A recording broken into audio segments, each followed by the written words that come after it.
When did a surprise party result in disaster? In high school, I was responsible for keeping a friend busy while her parents set everything up at their house for the party. We get back to her house, all lights are off, she walks in the door and announces, "Oh, I have to take a huge dump." The lights turn on. Surprise! Embarrassment ensues. The person we were throwing the 63rd birthday party for was coming back from a trip with his wife, and we, 50 or more people, were in the backyard with all of the decorations set up and food. His wife texted us when they were 5 minutes away, and we all gathered to the fence gate where they'd enter. The fence was about 7 feet tall, so you couldn't see anything over it. When they entered, we all yelled, "Surprise!" and his face looked like he was about to sneeze, but instead he was having a stroke and ended up in hospital for the evening. The food was good, though. A girl I was dating in high school set up a surprise birthday party for me, but chose not to invite most of my good friends because she didn't like them. Well, they caught wind of this party and took me out for some drinks instead as their own birthday surprise. This was before cell phones, so she didn't really have a way to get in touch with me to make up a reason to get me back to her house. Halfway through the night, one of them spills the whole story, and I decide it's wise to make a rather late appearance. It was very awkward walking into a room full of her drunken friends with her crying in the bathroom, needless to say. My friend's birthday, thrown by his wife, he was recovering from a horrible car accident and was on crutches and horse-sized doses of Vicodin. He walks in and everyone yells, "Surprise!" And he slowly turns, looks at everyone in a doped-out state, and walks right back out without saying a word. One time, my mum told me that we were running low on funds, so we couldn't have a birthday party, and that the best we could do was take me to McDonald's with my friend. We'll call him Jack. We get to Jack's house, and Mum tells me that he's out at his pool. I walk over to the gate outside, and 20 people jump out and are all like, "Surprise!" I'm confused as all heck. I walk over to Jack and ask him if he's ready to go to McDonald's, and my mum had to pull me off to the side and explain it was a surprise birthday party. I'm not a smart man. Well, you know how sometimes people can be so dumb that it's sort of adorable? This is one of those moments, I feel. Good thing your mum was here to help you navigate this societal minefield.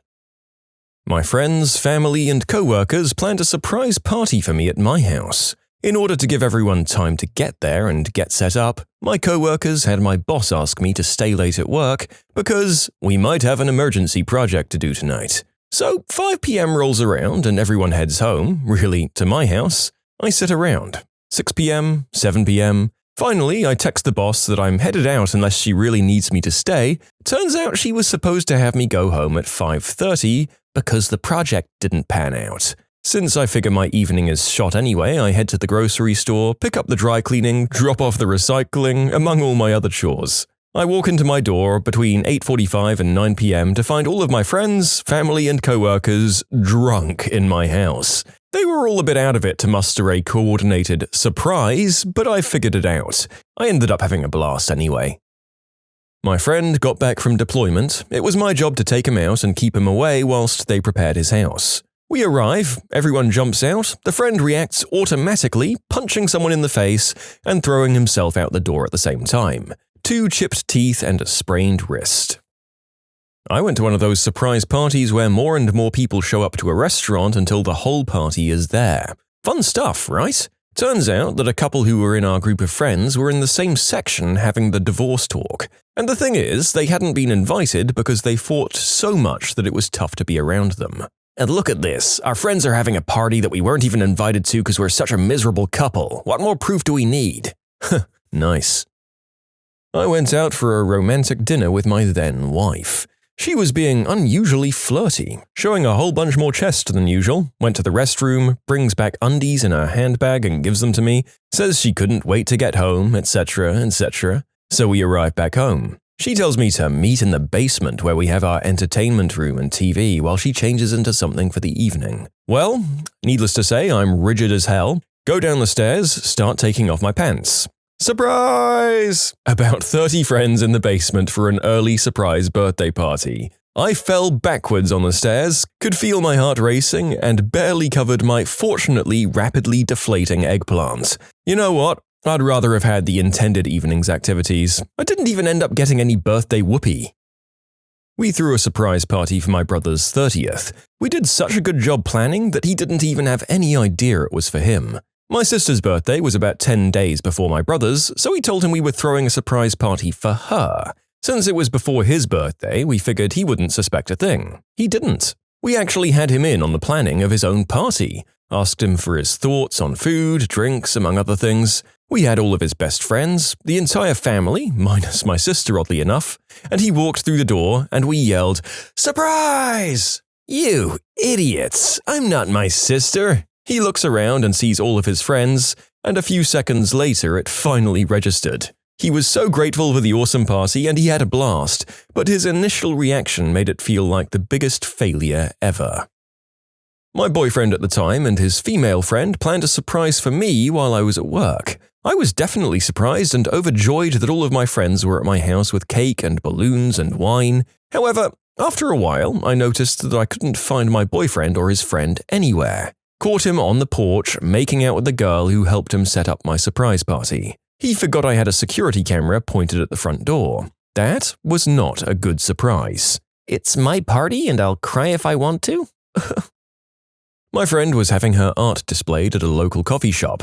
She had no idea that her artwork was being displayed and thought she was just meeting a few friends for coffee. There were a ton of us and we all waited anxiously as she walked in. She walked in saying that her dad ruined everything about 2 minutes from the shop, texting her, telling her that he wished he could have made it to her art unveiling.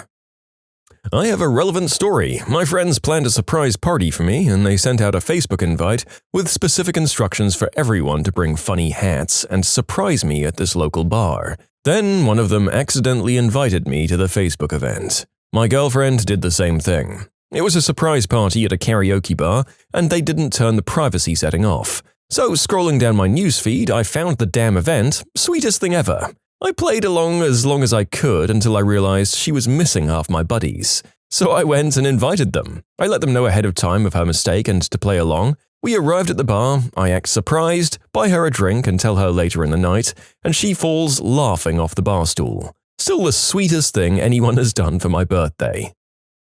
My buddy, who does way more judo than people should, flipped his girlfriend clean over during a surprise party and broke her arm. Thought she was an intruder. Needless to say, they're married now. Was that needless to say? I think there was an equal or greater chance of that being an immediate breakup or coma. That said, I'm glad it worked out in this case. Maybe she saw him as demonstrating his value as a family defender. A few years back, we threw one for my Uncle Tommy. It was going to be at the Elks Club where he was vice president or some dumb crap like that, so we all got set up and ready to go. We were waiting and they were supposed to arrive at 6. It got to be 7:30 and we were getting worried. Turns out my aunt was taking my uncle to the park for a romantic walk and then she wanted to take him to the club and he'd be shocked as frick, but they got into this huge fight and he wanted to go home. Eventually, she did convince him to come. The excuse was that he had left his hat there and it was an expensive hat. She actually had to steal his hat in the middle of the night and drop it off at the club, so the excuse would have the truth to it. And when he walked in, he said, "Yeah, I heard her talking about this 3 frickin' weeks ago. I told the C word I didn't want a party, and here we go, a frickin' party." He knocked all the presents off the table, punched the cake, and left. He filed for divorce the next week and then moved to Florida. One of my friend's girlfriends was throwing him a surprise party at his house and invited a bunch of us. An hour or two beforehand, someone posted on her Facebook wall, "Hey, what time does the party start again?" Needless to say, the birthday boy wasn't very surprised, but at least we all had a good time. A girlfriend of mine punched her aunt in the face, broke her nose because she jumped out right in front of her when they yelled surprise. One hospital trip later, they decided not to throw surprise parties anymore. Mine was more of a I wanted to be a huge jerk moment. It was my birthday. I told my wife, let's have the friends over for barbecue. She says, okay. I spent afternoon mowing yard and setting up the patio. About an hour before people were supposed to show up, my wife said I needed to help her run to the store to get supplies. I was filthy, covered in grass and dust, sweaty as heck, so I said, just let me take a quick shower. She says we don't have time because she needs to start cooking, to take a shower when we get back. Okay, I reply, slightly irritated to have to run to the market dirty, but no big deal, right? Did I mention she's all dressed up? Well, she seemed to be dressed really nicely for a market or barbecue, but I didn't really think much of it. Hop in the car, head down the road, she's driving. We pull into an upscale restaurant parking lot. I'm like, what the frick? Then I see all of my friends' cars parked in the parking lot. Frick. Did I mention I was dirty and sweaty? Well, I was dirty and sweaty and smelly as hell. I wanted to be a jerk and throw a complete fit and go back home, but I didn't. I spent the evening in a nice restaurant with my nicely dressed wife and friends while I looked and smelled like absolute crap, pretending to have a nice time. You can submit your own stories to be featured here on the channel. The story submission link is in the description below, and if you want to listen to some vibey music in the background, check out easymode, also linked below, and subscribe. My aunt had set up a surprise 40th birthday party for my uncle. Everyone, about 30 friends, neighbors, and relatives, were hiding in the basement waiting for him to come up from work. His car pulled up, he runs to his house, everyone yells, "Surprise!" and he literally craps his pants. Turns out he'd had the runs that day and really had to go boom boom. We all had to wait until he got a shower for cake. I was 9 at the time and couldn't stop laughing. Parked in the driveway because I'm dumb as frick. He pulled in and asked what the frick I was doing at his house. He figured it out and I ruined the surprise party. I was delivering a hot tub to a customer. She had bought it for her husband who had been over in Iraq training Iraqi police. She wanted it to be a surprise for him. She had me arrive exactly 10 minutes before his party. Everyone was on the back deck but me. I had my trailer backed up with his brand new hot tub and was in the process of unloading it for them. He walks through the door and everyone shouts happy birthday about the same time I popped the strap on the hot tub. The strap releasing made a loud snap followed by a heavy boom as the tailgate released. The man was suffering from PTSD. He screamed and dove back through his door, knocking his wife into the cake, and he just lay there, curled up bawling like a smack addict in rehab. My buddy's girlfriend threw him one at his apartment the day before his birthday. Everyone got in their places when we saw him pull up, waited and waited, then looked out the parking lot to see why he hadn't come in yet. He was getting a down-under kiss by some other girl in his car. Then it got awkward. When I was a DJ, the wife had planned a 45th birthday surprise for her husband. They'd rented a banquet hall, a lot of food, maybe about 150 people. The husband walked in, people yelled surprise, and he got this shocked look on his face and went off on his wife, accusing her of cheating and so on. "If you can hold this kind of secret from me, then who knows what else you're doing behind my back." There was a big commotion after that. I packed up and left. There was no further party. My younger sister decided she wanted a surprise party for her birthday, so she went ahead and planned it all herself. Cake, balloons, everything. The best part was the reveal. She walked into where everyone was waiting for her early and shouted, "Surprise!" I think whether or not she's a complete narcissist on the level of Lucille Bluth kind of rests on how old this kid was. If she was like under 13, this is just a cute silly kid thing.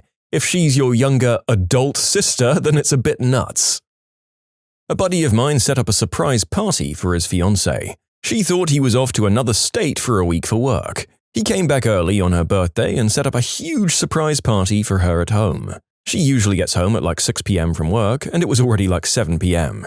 And we finally hear her coming, so we turn off the lights, and she comes home hammered with another dude she was going to take to the bedroom. Drama was all over the place. It was a huge chaotic argument, people were taking sides, my buddy was really angry and faked that he was calm, and then jumped like a cheetah. He moved out of his seat and decked the guy in the face and knocked him out. The guy deserved it. He was a pickup artist and knew she was engaged. She was just an easy catch, but still at fault, I suppose, and they ended up breaking up. Apparently, I'm so utterly oblivious that my surprise party was ruined numerous times in the weeks leading up to it. My girlfriend had set it all up weeks in advance and invited my friends, family, even co-workers. Every single group at one point or another slipped up and mentioned the party in front of me. I honestly had no clue. The day before the party, my brother was in town and had hinted that we'd have a great time tomorrow night. My girlfriend apparently cringed. Everyone was sure that I knew, but no one directly asked me. Luckily, they didn't. I was blown away when I got to the party. No one believed that I didn't know. Oh boy, I'd been talking to this girl I met through friends on MSN. She lived in the same town as me and we'd talk every day. Not on the phone though. Supposedly she was afraid of talking on the phone. Before I go any further, yes, she was real. Anyway, I kind of started to like her, and evidently maybe she did too.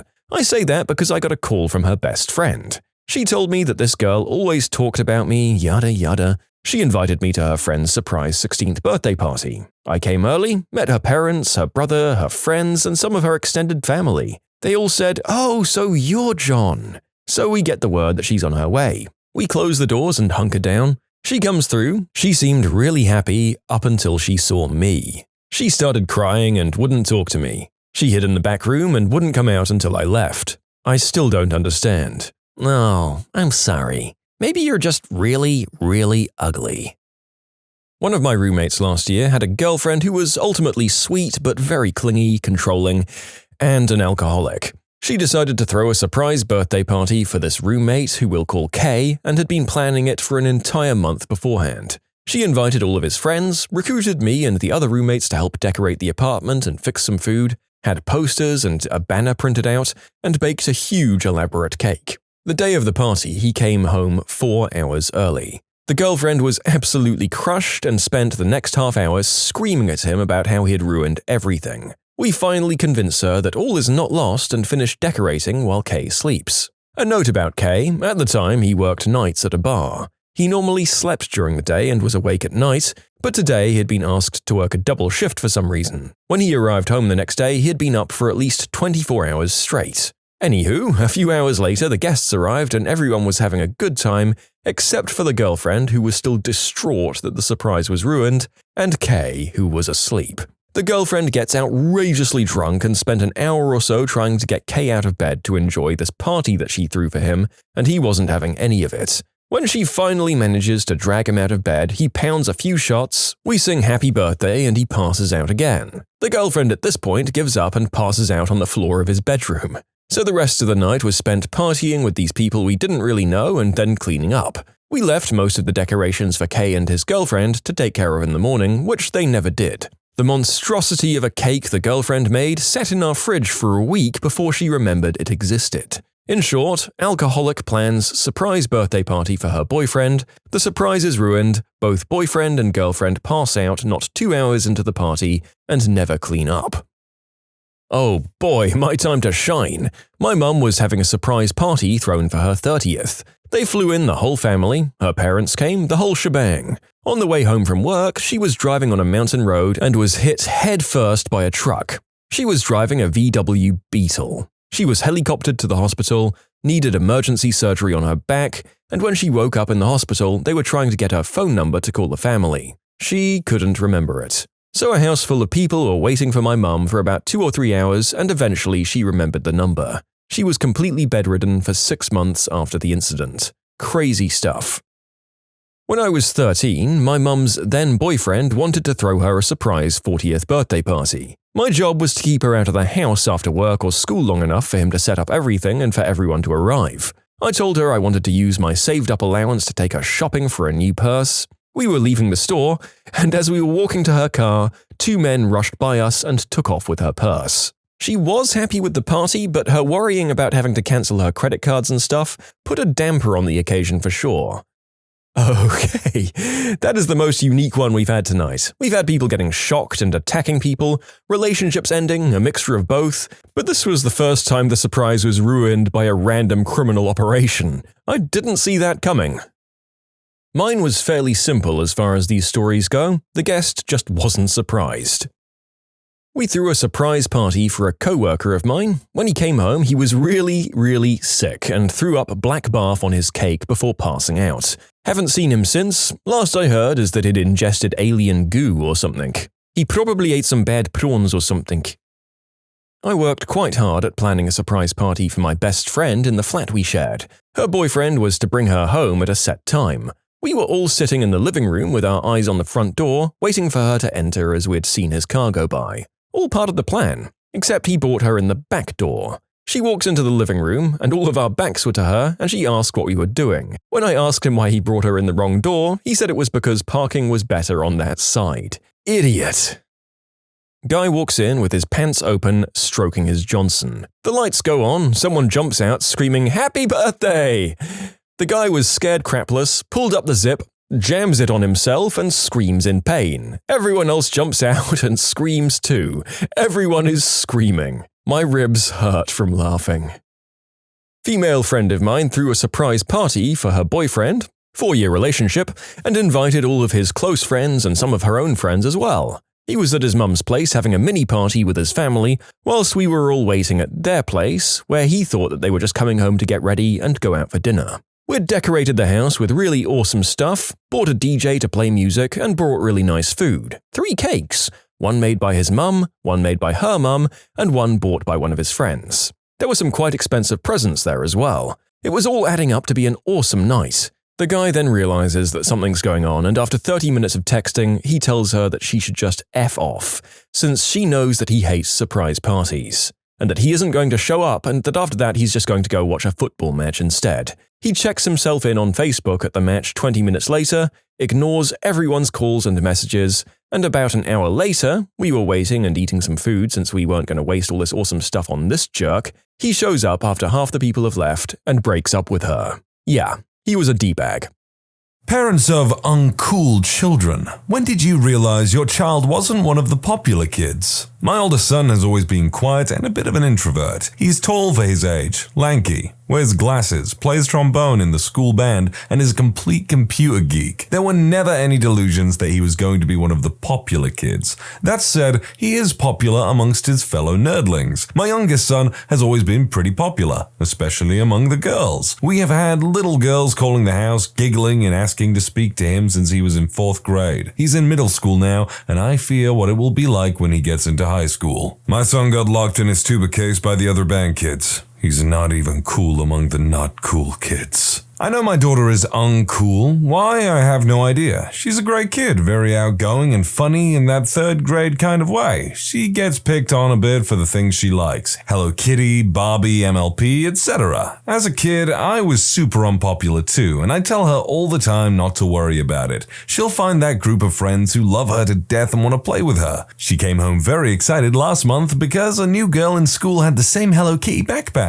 They made fast friends, and I hope they stay friends. A single dad is pretty cute and uber dorky like me. This topic could turn dark at any moment, so enjoy the wholesomeness while you can, viewers. My daughter has always been quick to make friends. She always has someone to play with at the park. Kids follow her around like she's their leader, and she has a blast. In school, though, she's not popular. She's the oldest in her class because her birthday is so late in the year, so she's taller than everyone, started losing her teeth before the others, and more mature than some of them. The other kids pick on her, call her names, hide her things, make fun of her bunny teeth, adult teeth that are still at that cute but a little too big for your face stage, and give her a hard time. I don't understand it. She's so popular at playgrounds and parks, but she's an outcast at school. Ah, the days of adolescent playground bullying. Been there, sister, been there. My oldest is a crybaby. I love him a bit, but he's a whiner of the highest order. I guess I realized it about when he left kindergarten. He's in 5th grade now, and he still curls up in a ball with real tears whenever he thinks he might be in trouble, even if he isn't, which he almost always isn't. I love him. But it's sad. When they reminded me of myself, my middle child loves video games and is amazing in academics and has mild autistic tendencies. My eldest loves bugs and animals and gets distracted easily. Neither one of them is prom king or queen material. The youngest is a born cheerleader. Why do I have all of those not good tendencies? I also love bugs. I also like video games, but I'm not good at academics. When he cried all the time in 1st through 3rd grade, then in 5th grade he insisted he was going to be a dragon hunter. That continued for a few years. He actually researched getting grants so he could travel to Europe to dig up dragon bones and prove they existed. Then he got into drawing swords and writing stories involving the swords. It's all good. I accepted him as he is and got him playing Magic and D&D. Now he watches anime all the time and is working with people to develop and write an online RPG in sight while doing online schooling and working 2 part-time jobs. I figured he'd never give me a grandchild, but she's due in July. The best thing a child can do is surprise and make proud out a good parent who's always supported them. I don't know if she's uncool yet because she's too little, but I witnessed a situation that brought up a lot of feelings. My 4-year-old daughter went to a birthday party of some little girl from her kindergarten. They had these mini blow-up jumping castles. I noticed 2 little girls standing at the entrance of one that blocked it when my daughter tried to get in and made up some rule about why she couldn't. I did laugh my butt off when my daughter immediately thought, screw it, and just ran around and back to the other entrance, but the girls got up and went to the other one when my daughter hopped in, leaving her in there alone. I got really depressed just watching her play by herself and the other girls being mean. Part of me wanted to deflate the other castle, sealing the little girls in a rubbery tomb. The other wanted to run over and just hug my daughter and never let go. Needless to say, I bought her a lot of lollies and played with her like crazy after the party. But then, a few days later when I dropped her off at kindergarten, some of the girls called out to her and ran over and started playing. I can't figure out toddler social dynamics. There is a 10-year difference between me and my youngest brother, and I first noticed that he was just not a cool person when I picked him up from school and found out that he has a tendency to hiss like a cat at people when they said something he didn't like. God, I love the little weirdo. I'm an older sister by 8 years, and I noticed my middle school sister wasn't popular simply on the basis she got bullied so much that she had to hide in the library during lunch, and she takes an odd route home to avoid the kids who actually corner her on the way home. She's the extremely shy type, and the butthole kids don't really help that. They stole her lunch and spit in it once apparently, and she came home depressed one day because of it. Sometime around middle school, it became apparent that regardless of who she tried to be friends with or how much effort she put into being social, she was always the odd one out, always the friend and never the best friend. No one calls her to hang out or go anywhere. She doesn't date. I still haven't figured out why, unless it is basic, not wanting to be seen with someone who might be a lesbian. This is the southern US after all. It's killing her. It's killing me to see how isolated and left out she is. She's nearly done with high school, and I can only hope that college will be better. For now, she has an online group she considers friends. There's that, at least. I can't deny that when I was young, it took me a lot of time to learn how to socialize a lot better with people in person, but until that point, I had a lot of online friends and interactions that really did help keep me going. It does make me sad to think that without the interconnectivity of the internet, some people would just be completely alone, and that thought honestly breaks my heart. It's why I try to be as nice as possible to people where and when I can. My son, who is almost 15, has several learning disabilities, ADD, dyspraxia, and mild Asperger's. He finds it very difficult to make friends and keep them. He also struggles with low self-esteem. I've tried to get him into all sorts of different hobbies, but he's not interested.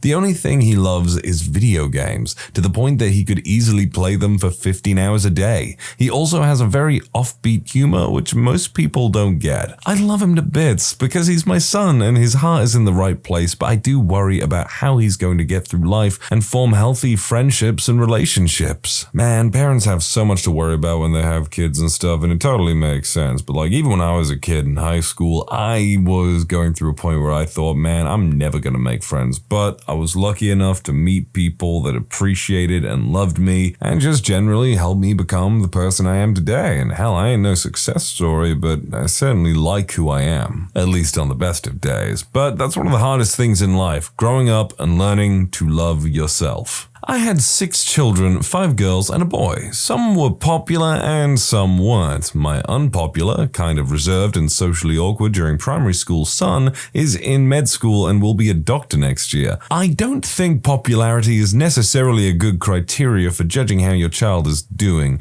In some classes, the kind of behavior that allows you to fit into a class and be popular are not all that positive, such as bullying more vulnerable children. I think the most important thing is for children to be true to themselves and who they are, and not compromise that to fit in. Hopefully they will find friends who are like them. I thought it was interesting that the creators of South Park were nerdy kids who didn't fit in. Sometimes the most successful school children are not all that successful when it comes to real life, and the children who are strong enough to be themselves can be quite successful. That is certainly true in some cases, but sometimes not. This isn't really what this was about, but I'm glad that they brought it up.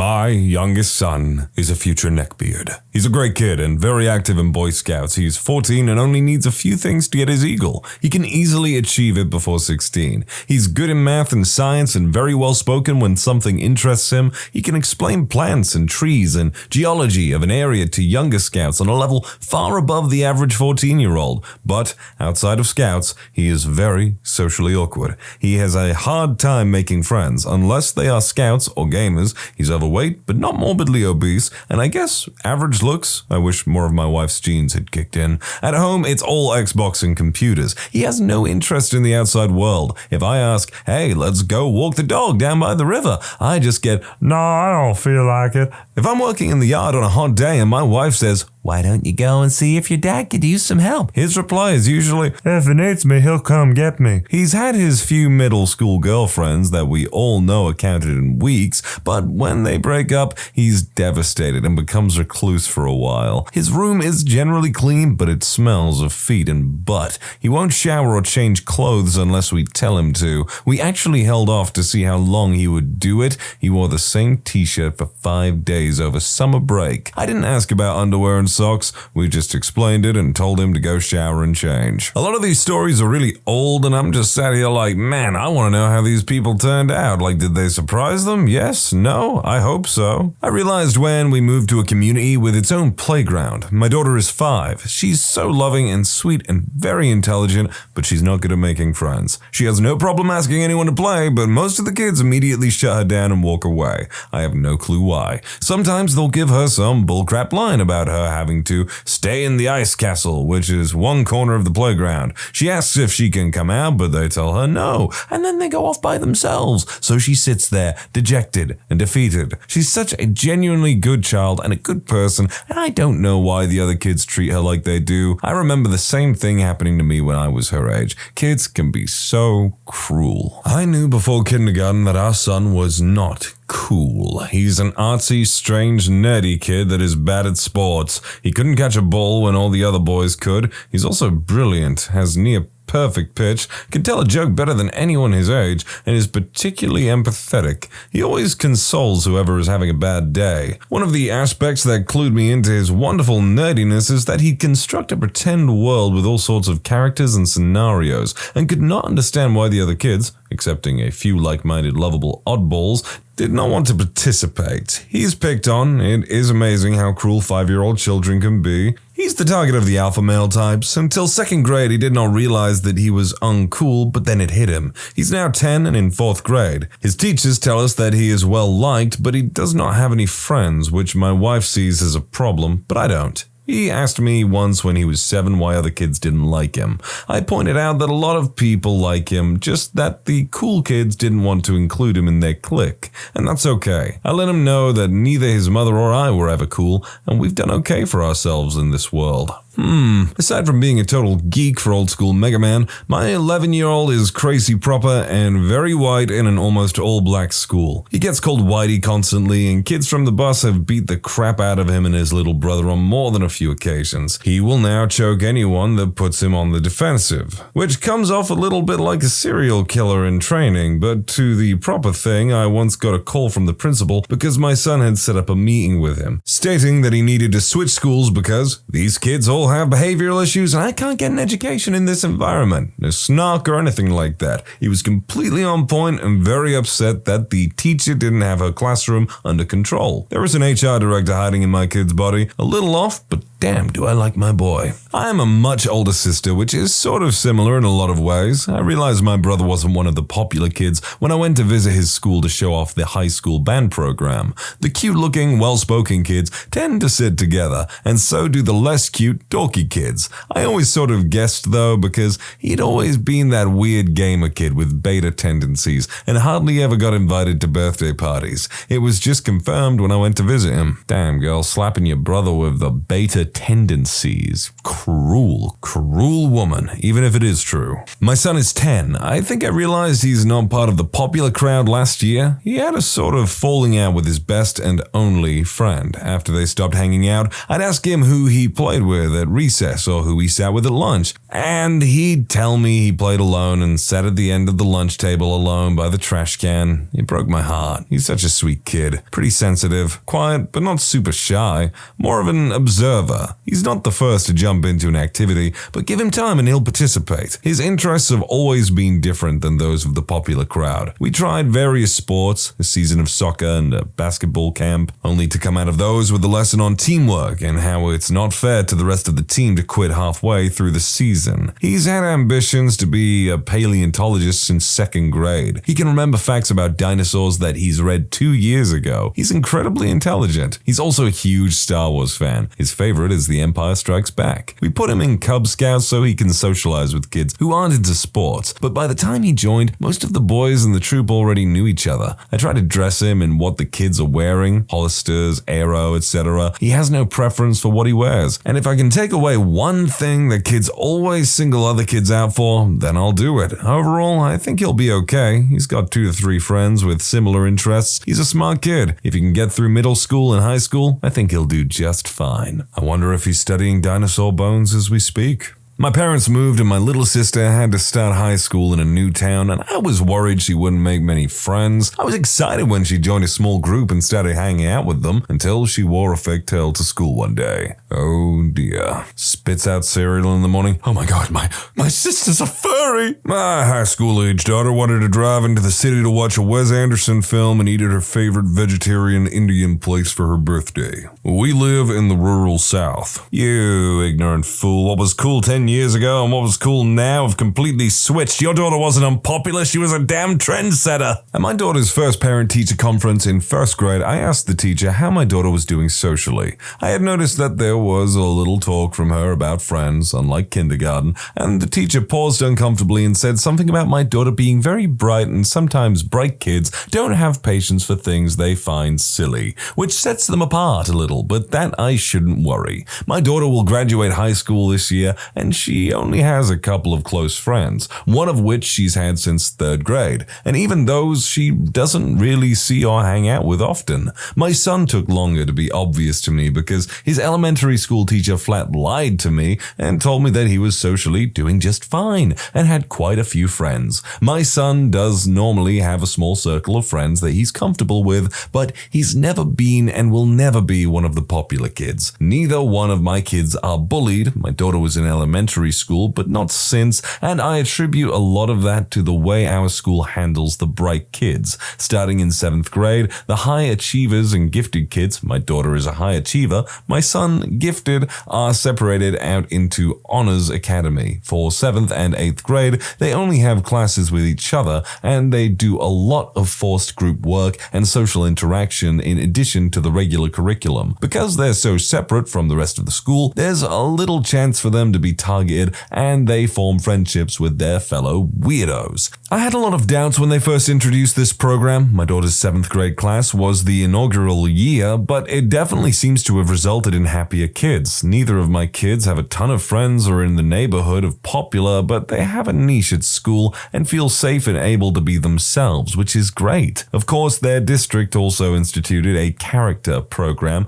about 5 years ago, which also seems to have had some impact on how the kids interact. With all the talk of the gifted kids curriculum, I'm thinking about Malcolm in the Middle a little bit. God, that and My Name is Earl are absolute TV gold. If you haven't seen them, definitely check them out. I've known since I met him for the first time. He's my stepson, so we first met when he was 5, and he was just the biggest little whiny brat you could ever meet. He's now almost 9 and still a bit of a little crybaby, but less so. He's had no friends at school because he's an obsessive Star Wars geek. Husband and I take blame for this. We're both huge fans, but he was named to surpass us and hit the freaky stage. It is all he talks about, and it tends to alienate the other kids. But I think what truly does it is when he acts like a Lego person. All day, every day, as long as we're not running errands, he walks like they do on Lego cartoons and holds his hands in a C shape to mimic their hands. Talks like Yoda fairly often as well. He's the kid having a great time by himself, playing all the different roles in his game.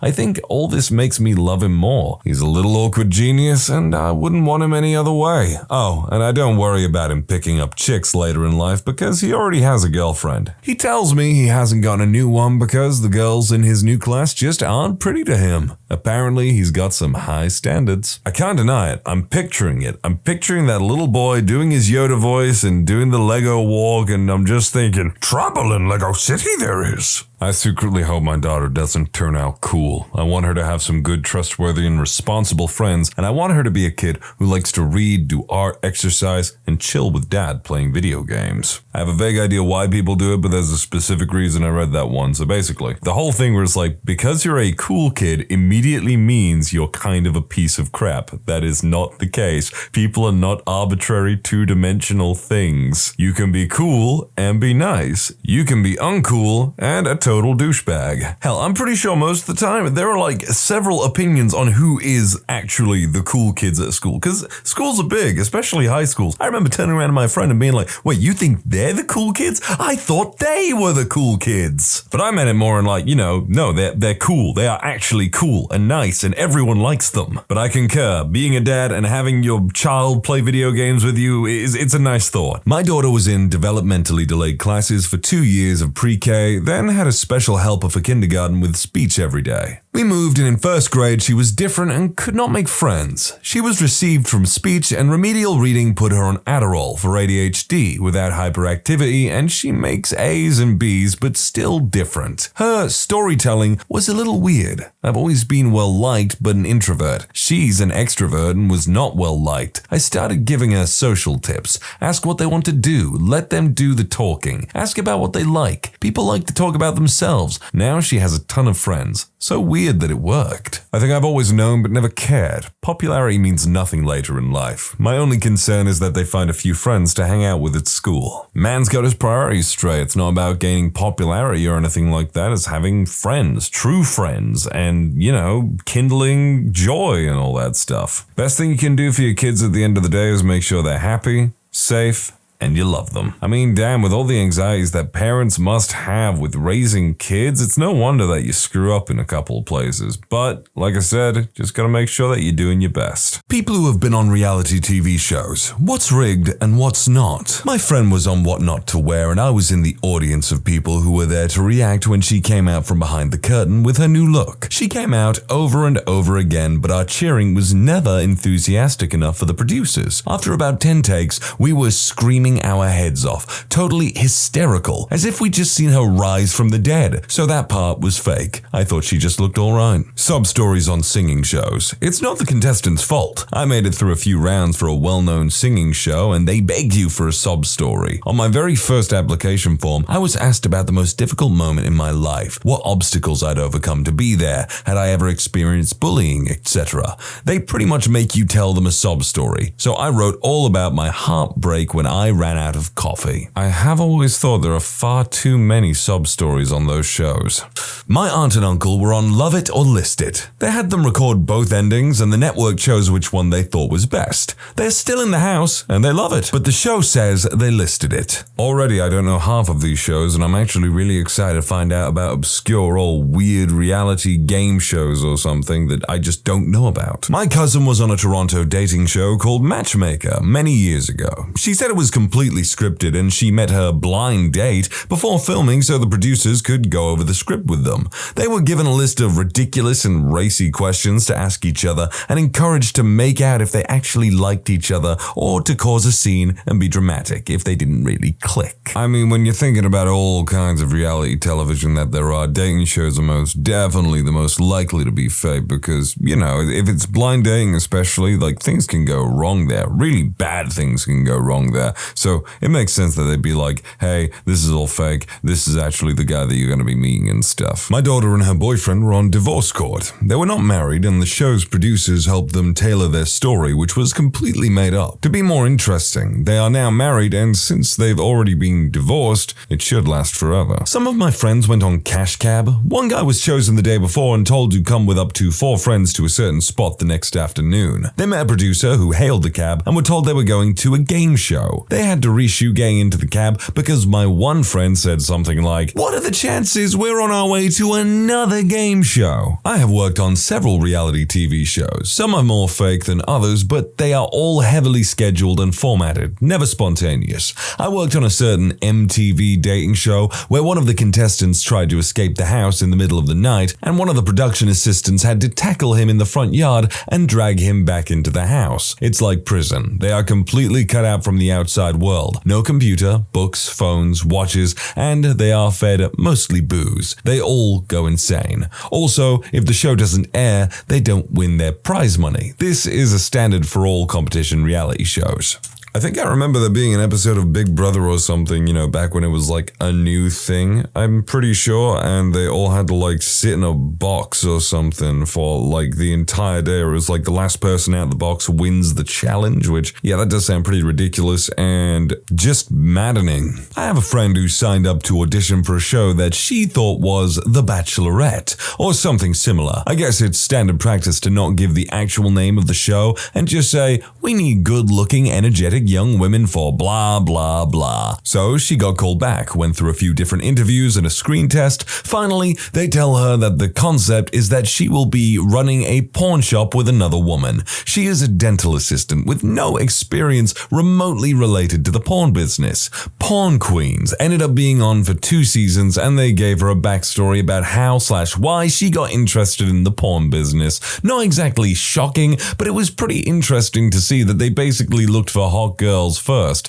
then put them into a proven concept, Pawn Stars type reality show. A friend of mine was on Shark Tank recently. The episode hasn't aired yet, so we don't know how they will edit the story to be, but they did get an actual deal with actual money from Mr. Wonderful. My father is a dealer in a particular variety of memorabilia and also fairly well known as an authenticator of said memorabilia. He was on a show featuring storage units a few years ago. The show crew peppered a storage unit with some of my father's own collectibles. The hosts found them, then brought them back to my father to be appraised. He then offered to purchase his own items back from the hosts. Was on an episode of MTV Made. It wasn't super scripted, but certain things were added to make the kids look stupid.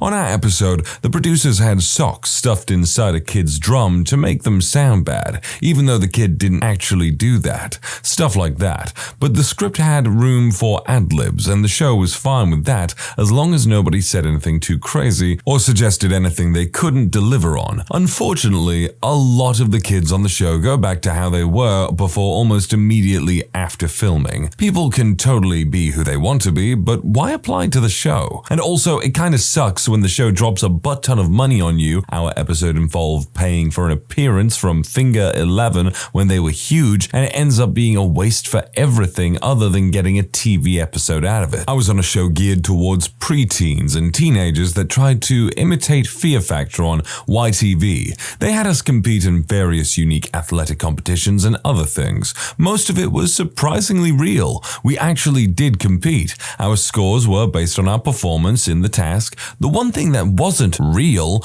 was that the episode made it look like everything happened in a day, when in reality, it took about 5 days to film. Overall, it was a really cool experience that I wouldn't trade for the world. Hey, we got a nice one. A friend of mine worked as an art director on the American version of Super Nanny. She said pretty much everything was real, maybe editing together to make it a bit more dramatic, but the family interactions were genuine, and she said Joe Frost is a very sweet, warm woman who really does her best for the kids. I'm not sure if I prefer Super Nanny to be fake or not, because some of the children could be vile, and some of the parents, if I remember correctly, were kind of not very receptive to their children's needs either in some some cases. Everything, every single thing is fake. I was on a cake competition show. The judges recorded 2 takes for every comment, 1 positive and 1 negative, so the editors could put it together however they wanted. They rolled the clock back an hour so everyone else could finish. We had over 3 months to plan our spontaneous cake. Oh yeah, and while we won by the judges' vote, a producer decided one of the other cakes would film better for the big reveal, so we didn't win, even though we should have. I was on Restaurants Impossible a couple years ago. They say they have a $10,000 budget for the renovation. Definitely does not mean they use it.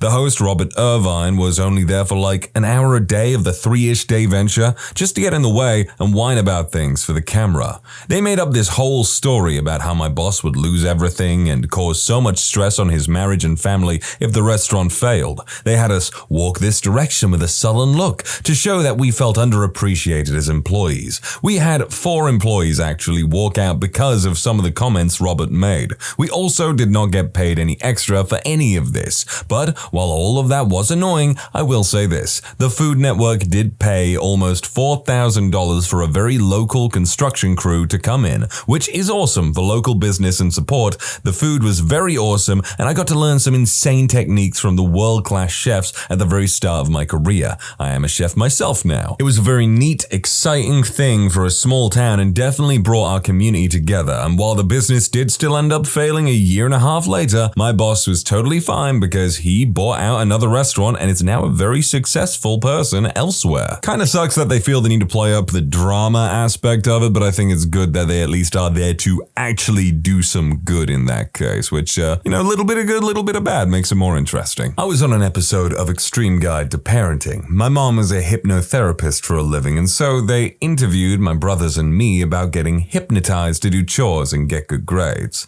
They had us say things like, my mom using neuro-linguistic programming to make us do things, and that she hypnotizes us on a daily basis. I was 14 and I had to pretend that I had a crush on this boy, and my mom taught me how to hypnotize him to like me. All the parts with me in it were cut out, thank God, but my twin brothers got a decent amount of airtime. All of it was scripted. It was basically a publicity stunt on my mom's part to get more business, and I don't blame her. It worked pretty effectively, and we got a $5,000 check for letting them use our house to film. To clarify, everything my mom said was true to a degree, and she has hypnotized me in the past. But hypnotherapy is not what everyone thinks it is. It is a way of gaining more self-control, not less, and in no way is it someone controlling your mind. There are subtle cues you can give people to get them to agree with you, such as nodding your head when you ask for something and touching their shoulder, but other than that, it is mostly used to help people stop smoking or biting their nails and even improving concentration and avoiding panic attacks. Just like another therapist might help you, my mom does it with hypnosis. As for exploiting my brothers and me, it was really fun and I laughed a lot when I saw the final cut.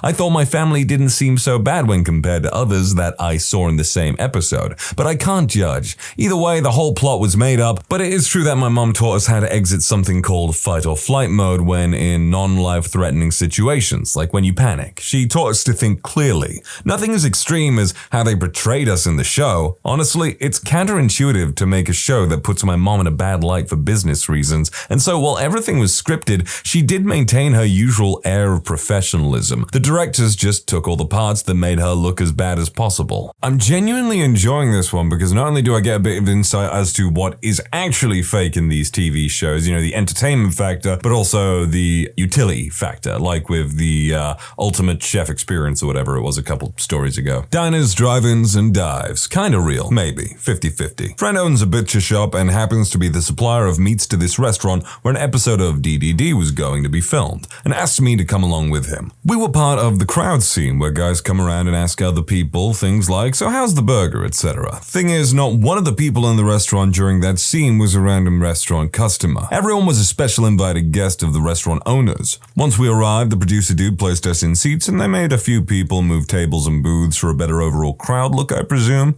They gave us some preliminary instructions: make sure phones are off, don't ask for guys' autographs at all, don't pay attention to camera, etc. And then we waited and waited and waited. After maybe 45 minutes or so, the waitstaff just started bringing out food and placing it on tables. No one had ordered anything, but the staff just started bringing stuff out. Once a decent number of people had dishes at their table, the servers would continue bringing food out. But this time with camera peeps behind them filming them as they took plates to tables. They did some interview shots with people eating, and when I watched the episode, it was edited to look as if they were responding to something the guy had said to them, even though he wasn't around at all at this point. Shortly after that, Guy Fieri comes in and everyone applauds, and he just sort of waves his hand at everyone quickly, never smiles, and goes back to typing on his phone. Now, I had always thought Guy Fieri looked kinda douchey, but was probably a nice person. No absolute total diva douchebag the entire time, never acknowledged the crowd, barely acknowledged the production crew,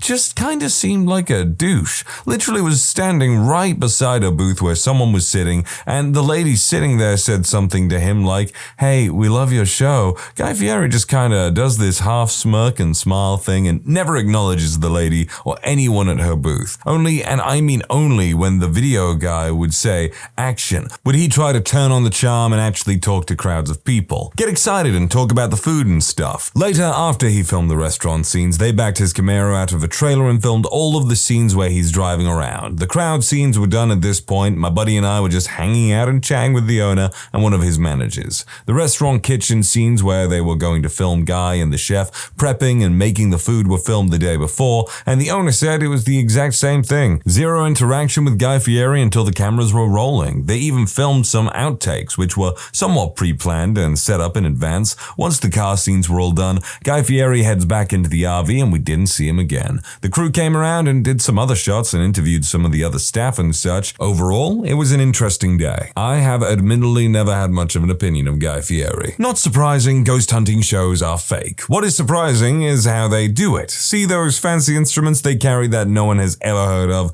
They're actually remotes to each other. All you gotta do is split into two groups, and when one team is adjusting their settings, the other team is detecting ghosts. So simple, and you get twice the footage. Also, one time in a screening when the hunters were reviewing evidence, a producer whispered to me, "See that ghost shape behind the door? Yeah, that's the sound guy." Wow. Now that's actually interesting to me. It sounds kind of fun and makes ghost hunting shows, I don't know, kind of more entertaining. If anything, that's just a good idea to be like, yeah, we're gonna prank each other or something. Had a friend who worked on the Kardashians. They were filming a huge party. It was dead. No one doing anything. The producers asked if anyone had any ideas. Friends mentioned beer pong. Producers made him act like a guest and teach the mom to play to make the party look fun. Everything was fake. I heard from a tattoo artist that he had auditioned to be on Ink Master and met Kay Cutter, season 2, and he explained that to be a part of the show, they look for personality traits and flanderize the hell out of you to make a character that can create drama to the show. Kay Cutter did actually have a criminal record, so they used that to make him the bully of that season. The tattoo artist who I was talking with claimed Kay is actually a really cool and nice guy. I have never watched an episode of Ink Masters, and this is the first I'm hearing of a Kay Cutter. I worked on the Sing-Off and ABDC for several seasons in the contestant department. The performances and the performers were all real and really cool. I listened to the Street Corner rehearse creep on stage one day and got goosebumps from how good they were. There are decisions made by producers to increase the market value of the show, like keeping a fourth group until the final round because they didn't want to lose a key demographic from the audience. The finale was always live and based on fan vote online, so that part was real. One season of ABDC, a contestant broke his leg. That was also sadly real as I was there to witness call 911, the producers, and my manager. They were concerned about getting B-roll of him going into the ambulance. He was a really sweet kid, but these shows are exceptions in the industry, not the rule, and both have been cancelled. Went to a filming of American Ninja Warrior. They filmed all night with over 100 competitors, running the course back-to-back for around 7 hours. The only ones cheering like on the show were family members on sidelines. Everyone else was kind of quietly observing. It was impossible to figure out who would make the show and who ended up on the cutting room floor. After watching the actual show on air, even completing the course didn't guarantee that your run would be shown. Several got over the break, so-and-so made it to the end of the course, cue 2-second cut of button press. The best bet to making it on air, outside of their stable of famous ninjas, was to fail on the course in a way that nobody else had. That very last bit about failing in a way that nobody else has yet, it just feels too true in not only people, but also just life. My brother-in-law surprised our family a few years back by taking us out to dinner, and at that dinner he announced that he was taking an internship in Peru. Turns out he was on a major US reality show and had signed an NDA and couldn't tell us where he was really going. He ended up being a semi-finalist, going all the way to the finale. He said the parts that they make especially dramatic, the parts where contestants stand in front of the judges and explain themselves and then ultimately one is sent off of the show, could take hours to film, and that each of them would have their reaction filmed a handful of times with the producers standing right there on set acting as directors and coaches. He also said that the contestants were constantly supplied with booze of their choice and were encouraged to drink. He said people were under the influence of alcohol very frequently, but that it would never be evident as the cameraman would keep the drinks out of the shots. As far as the rigging of the results went, he said he was fairly certain that the producers were having the final say, but that the judges were included in the decision-making process. A friend of mine was on Cupcake Wars. His team actually came first. He said that the ingredients were partially random. The studio sent his team a list of 5 or so different ingredients that were potentials, and then 3 different themes. He had a plan for every single ingredient and theme if needed. Britain's Got Talent. There are several hidden rounds with producers before you get to the main stage with the judges. My cousin is a very talented musician and got to the last round before the auditions, but they said he didn't have the right image. They select the most watchable acts and usually try and avoid any act that's too professional in case they bow out and get a recording contract outside of the show's format. This is just concerning musicians at least, so not fake as such, but slanted. I know someone who went on Britain's Got Talent once, and I will simply say that they made a bit of a butt of themselves, but it was also kind of a mixture of their own decision making and the way that the scene was shot and edited. Undercover Boss is a joke. Everyone knows the show, everyone knows what's going on, everyone knows who the owner of the store is, and for those who don't, are a simple Google search away from knowing. I briefly appeared in an episode of Airport 24/7 Miami. My appearance was basically me doing my job the same way I would do without cameras rolling. The same was true of the stars of the show, since it wasn't like a traditional reality show where they needed to create a conflict. The airport does that organically. They got really lucky that some particularly noticeable events happened while they were filming, like when the fuel farm caught fire and exploded, or when 2 aircrafts collided on the taxiway. Everything they showed on the show actually happened, but editing did make some events seem more dramatic. Oh, is it bad that this subject is actually making me want to work on reality TV shows behind the scenes so I can laugh at the fact that a show is trying to manufacture conflict and whatnot? It just sounds so silly. Like something from a holy book where God, played by MTV, bursts into your life. And this Miami one was interesting because there's a day-to-day conflict going on there, but the MTV people just go, okay, you hate this guy, that guy hates that guy, you love this guy, and you hate that guy because she loves this guy. That kind of thing. And the thing is, I scarcely ever watch shows like this, but being on the inside, being behind the scenes and creating this stuff can be a harrowing but entertaining process. Throwaway for obvious reasons. I was on Love Island last year. It's a popular TV reality show in the UK. This year's is actually on at the moment. I guess people assume some is staged and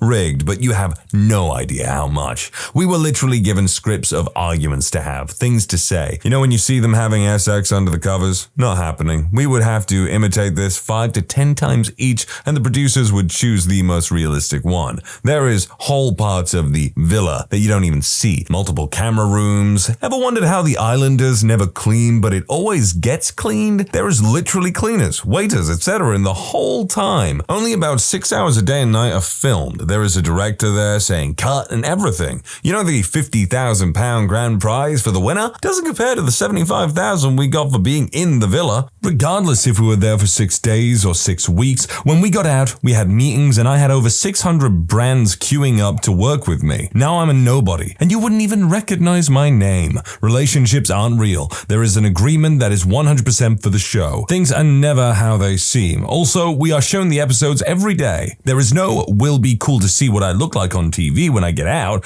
There is also outside contact. That is just bullcrap. My jaw literally dropped on my 4th day when they showed us the show live on TV because of how different it was to reality. What was something you saw you were definitely not supposed to see?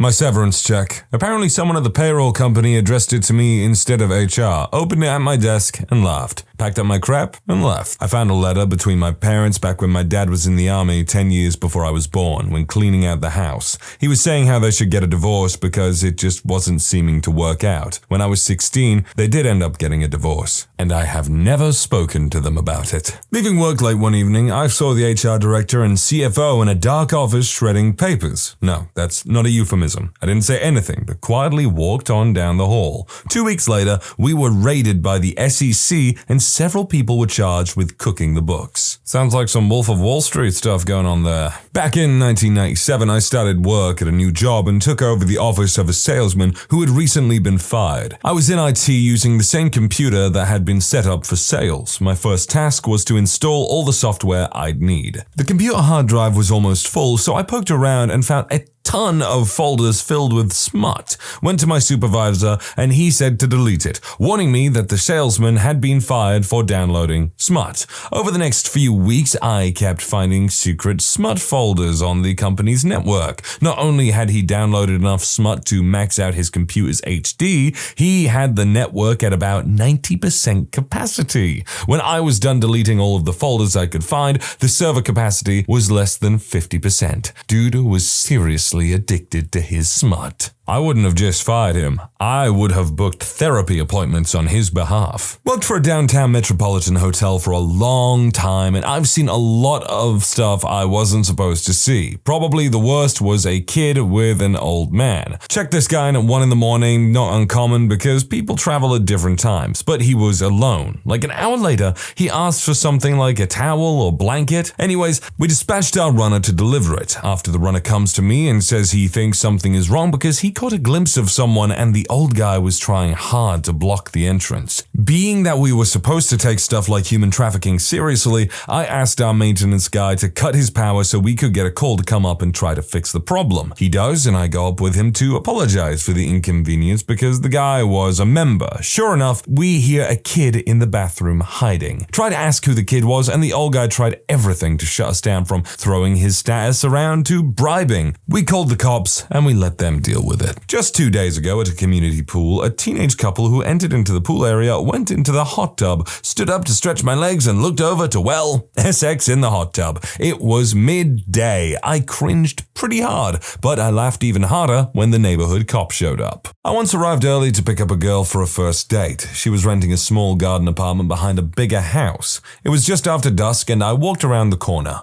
The sliding door was standing open, and she was inside walking around, brushing her hair, wearing only her underwear. She did not see me, so I just walked back around that corner and waited another 10 minutes. When I walked around again, she had a dress on. I never told her. The date went well, and I only got to see her underwear again several weeks later. When I was about 16, snooping in my parents' wardrobe, I found a diary written by my mother when she was 14 from the year 1970. Read some beautiful and brilliantly written entries about meeting and dating my dad, who was 16 at the time. Had to read a little between the lines in some slightly later entries as they were written with such flowery language. In one such entry, all of a sudden, she discloses that she's had an abortion, performed by one of my relatives, an anesthesiologist, and she has never told anyone. This is the reason that you don't poke around in people's diaries, because you might find something that you never wanted to know. I was in elementary school playing basketball. I shot the ball, but it ended up going over the fence onto the other side of what was someone's backyard. My teacher requested that after school I knock on the door of the house where the ball had landed to get it back, and so I did. I did not expect a woman wrapped in a towel with one of her nipples revealed to answer the door. I was shocked, but carried on with my mission. For those wondering, she stated she did not have the ball. Back when I was a teenager, we hosted a New Zealander at our house for a couple weeks. Guy gets to our place after the flight, and about 10 minutes later, I'm walking around my house to see where he's at. The door to his room is partially open, and the dude is laying face down on the bed and humping the ever-loving hell out of a pillow. I backed away slowly, like Homer when he saw a poo cheating on his wife. I felt bad for the pillow. My mom gave me an old laptop of hers when I was about 13, and I was scrolling through random pics she had left on it of my little brother's football game, and then boom, nudes. Years ago, a colleague had an old smartphone that he brought in to give to another coworker as theirs broke. The phone was sitting on the new owner's desk, but she hadn't yet tried it out. As it was still charging after months of not being used, we were talking about how cool it was of the coworker. Smartphones were not widespread yet, and I picked it up to see how it felt in my hand. I pressed a button, and the first thing that I saw was a Google search for lump on anus. I quickly put the phone back down. This must have been the last thing he searched for when he last used it a long time ago, and forgot about it. When I was 11, I walked into my mom's bedroom and saw my mom and her husband doing everyone's favorite number, and we never spoke about it. Years later, when I was 24, she walked into my bedroom and saw my boyfriend naked. We never spoke about that either. All probably for the best. My dad's Alcoholics Anonymous chips. Learned it's why my parents got divorced. Proud of him for being in recovery, though. When I was a young teen, I was once leaving my house to go do something in the neighborhood. As soon as I go out of the door, I heard my parents at the garage. My mother seemed to be in her car, and my father was sitting down behind her car and pleading with her not to leave. My parents were divorcing, and I saw a few scenes that I wish I never had. Not really horrific, but seeing your parents in emotional pain can be rough. No doubt. No doubt. The code to open all the doors in my primary school at the time. A lot of power to open any locked door for an 8-year-old. I don't know about anyone else, but I remember being a kid and being like, looking at the chain link fence in my primary school and going, I could climb that, I could escape, wanting to escape, thinking about escaping, but then I'd always chicken out and be like, oh God, but what would the consequences be? Am I going to get in trouble with the teachers? What would my mom do to me if I ran away from school for a day? Like, 8 to 10-year-old me, what are they going to do? I'd go straight home. And what would happen then? My mom would probably walk me all the way back to school, and it would just be a massive waste of time. I do conventions and corporate events for a living. Was once called into a room to fix a power cable. It was a meeting of a worldwide, well-known house paint manufacturer. It was a closed-door meeting and I had to be let in to do my job quickly. They didn't stop talking as I did my work. We've pulled all the units from production and recalled all units on the shelves, but the ones still in transit cannot be recalled. They might be caught when they reach the sales floor if the retailers are still watching the recall, but it will have been weeks since we issued it. The guy who then responds to that states that they can prove they did their diligence in court with the recall and any units sold to consumers will be the retailer's fault. I never did get to hear what the recall was for, but they seemed pretty tense about it, legally speaking. So I doubt it was quality control. I felt like I had witnessed the mafia talking about a murder. The owner of the club where my sister worked took an armload of shotguns out of his truck. It was about 3 a.m. and I was parked behind the bar waiting for her. The reason I know he didn't mean anyone to see is because he covered them with a tarp and he gave a good long stare around when he got out. Shady dude. He was up to every kind of no good. I literally scrunched down in my seat. I accidentally found someone's notice of performance improvement plan on our company open access SharePoint site. Went straight to my manager so they could quietly inform the manager of the person and have it removed. The person on the performance plan quickly became a top performer and closed the second biggest deal in the region. Not long after, their manager was replaced. Maybe they were always good. Maybe they saw the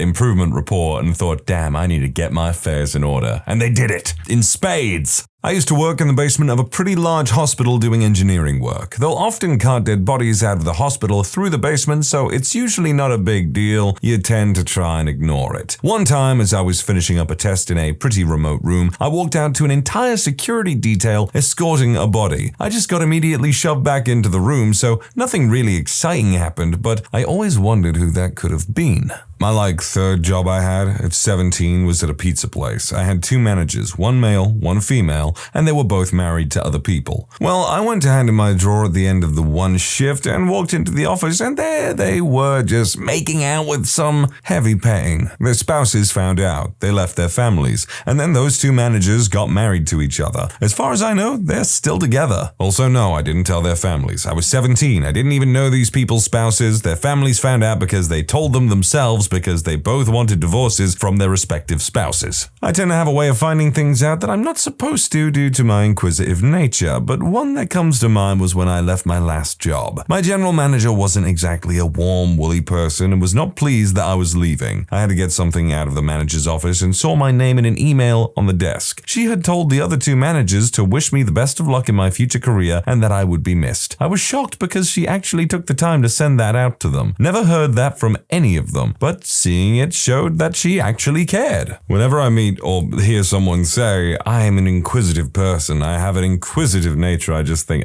you're bloody nosy, which is hypocritical because I'm nosy too.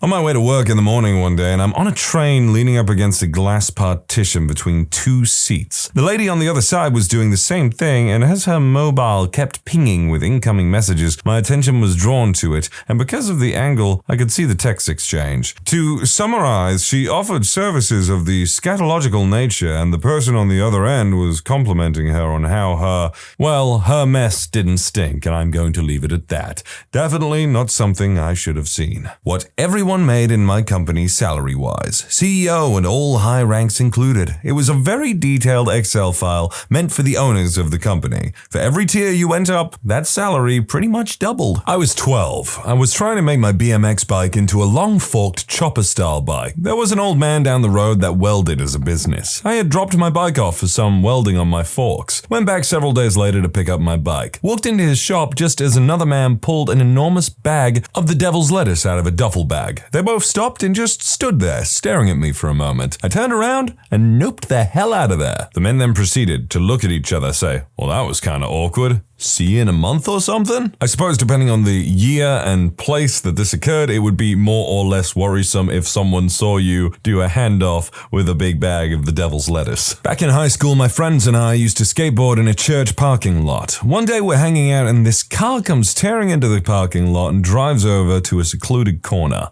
A lady gets out and goes to her trunk and pulls out a gun. We think she's about to delete herself, but then she notices us standing there. She paces back and forth a few times before getting back in the car and leaving. As soon as she left, we went across the street to a convenience store and called the police. I think this might be the first story where someone was like, I witnessed a crime, and then actually went on to call the police instead of burying it in the back of their mind and, posting it on the internet. It might not be the kind of answer you're looking for. A teenage boy's hands, skin, and muscle essentially degloved. I was visiting my folks when the kids came up to the front door, knocked several times, and then promptly collapsed. He'd been riding a go-kart at full speed when the chain broke, wrapping itself around his wrist. The kid survived, but totally lost his hand, amputated. I was a little kid and I went looking for something in the house. Opened a closet in the basement that I usually never looked into and found a huge stack of Christmas presents. Walked over to them and saw they were all from Santa. What the actual heck? Why would Santa deliver presents 2 weeks early, and why would he leave them in the basement closet? I used to work on oil rigs, and one stormy night I had to go to the cellar deck, the lowest level of the rig, to do a repair, and I caught the safety officer and the production supervisor opening a separator valve and emptying the contents, oily water, straight into the sea. They obviously chose a wintry, stormy night to do this so that by morning the oil would be elsewhere. My wife and I vacationed to London a couple of years ago. After dinner, we decided to go out to try some of the local pubs because, London. We didn't want to go to the tourist trap places, so we followed around some locals. It was about 11 p.m. when we got to the last pub. It was a nice looking place with a younger crowd. I really had to pee, but I couldn't find a restroom anywhere. I walked up to the guy working the front door and asked him where the restroom was. He looked at me kind of funny and said, upstairs, first door on your left. I thanked him and scurried back into the bar. The staircase was in the back left corner, blocked by a table. I found it odd. I had to ask the group sitting at the table to move to let me slide by. They thought it was strange too by the looks on their faces.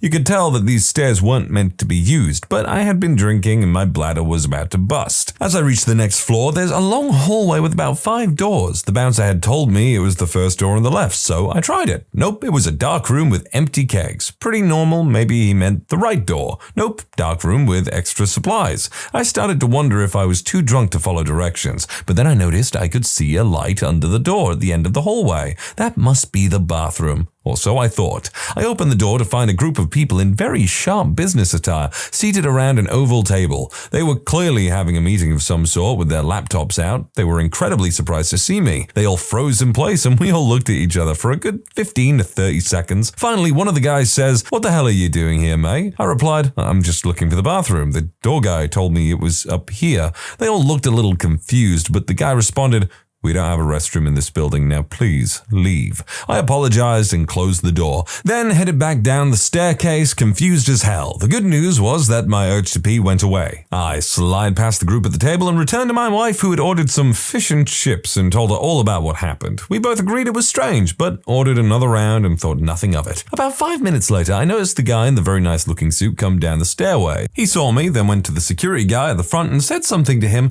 then pointed at me. I almost pooped myself. The bouncer walks up to me and says, "You guys have to leave." I told him that I had not yet paid my tab and he said not to worry about it, just go ahead and leave. I obliged. My wife and I stand outside the bar while we wait for our Uber to take us back to our hotel. The bouncer is sitting there just staring at us. It was a very awkward 5-minute wait. When our Uber gets there, the bouncer says in a very Jamaican accent, "You'll have a very good night," followed by a very loud laugh. To this day, one of the weirdest events of my life. Why were they having a business meeting at 11 p.m. in a pub on a Saturday night? Why did the bouncer tell me to go upstairs when he knew there was no bathroom? Why did they kick us out afterwards? Why did the bouncer creepily laugh at us?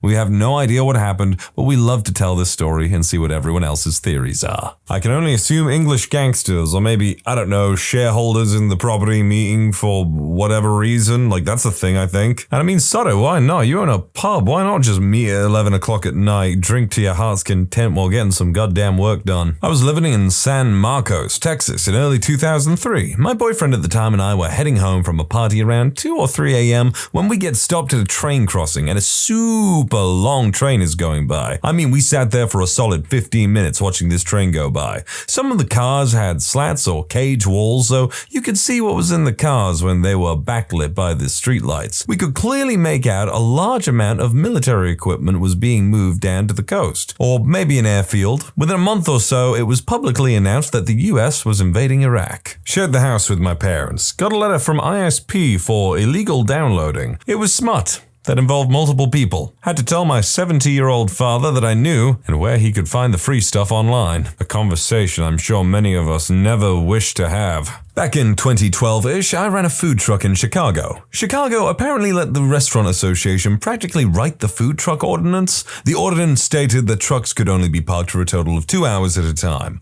We needed more time than that to make the sales we needed to be profitable. My boss had a few restaurants and the Restaurant Association wanted him as a member, so we got to sit in on a meeting and make our case about the parking time. During this meeting, they were having a discussion about how to kill the new minimum wage laws that were being discussed. It was like I was seeing the elite discuss how to keep the common people down, and it made me so incredibly angry. Doing retail PC repair, I found a massive folder of CP on a customer's laptop. Called the cops, state police, and FBI were there within 30 minutes. He ended up getting like 20 years. I was in a church in France once and it was pretty empty, very run down and had bullet holes in the walls, presumably from World War II. Anyways, on the right-hand side of the church, there was a wooden floorboard covered up by carpets. Curiosity got the better of my brother and he lifted it to find a passageway down to a tomb with skeletons and coffins without lids on them. I recently looked at the photos we took and it was truly creepy. My 65-year-old mother getting out of her wheelchair and walking around like it was nothing. She'd been wheelchair bound for 5 years at this point. I'd had my suspicions, but had talked myself out of them because that was ridiculous. Who would pretend to be wheelchair bound just for the attention? Sadly, when you are around long enough, you find that people are willing to do lots of things simply for attention. While looking for my birth certificate, I found a death certificate for a brother I never knew I had. This made me curious. I looked a little further and found family photos from my mom's previous marriage I was never told about, as well as her divorce records. She had a whole other family before ours and never told us, but I'll never bring it up to her because it's really none of my business. I opened the deep freezer and saw a severed German shepherd's head. I worked at a university animal research hospital. I knew better than to look in there. Worst fear confirmed. Also saw a window into the digestive system of a cow, and a dead horse lifted by forklift into a truck for disposal. I do kind of wish I could unsee all of that. It sounds like an unpleasant and kind of gruesome job, but it also sounds like an interesting one. Grew up with separated parents and my mother worked her butt off to provide us with a lifestyle we definitely didn't deserve. 60 plus hours every week while my siblings and I fought constantly, verbally and physically. One Christmas, we wanted a really expensive toy. Well, we went on a scavenger hunt to find it, and we did. As soon as we told her, she broke down in tears. I'll never forget the pure regret I felt in that moment. I felt like an absolute douchebag, and still do. One day, I'm going to provide for my mother with everything she deserves and more, and make sure she never has to lift a finger once she retires. Amen to that, brother. I also lived in a single household my whole life, and my mother is an absolute angel who has provided me with the best care that she can, and she deserves the world. The cream will rise to the top. Hope you enjoyed that bootleg Randy Savage.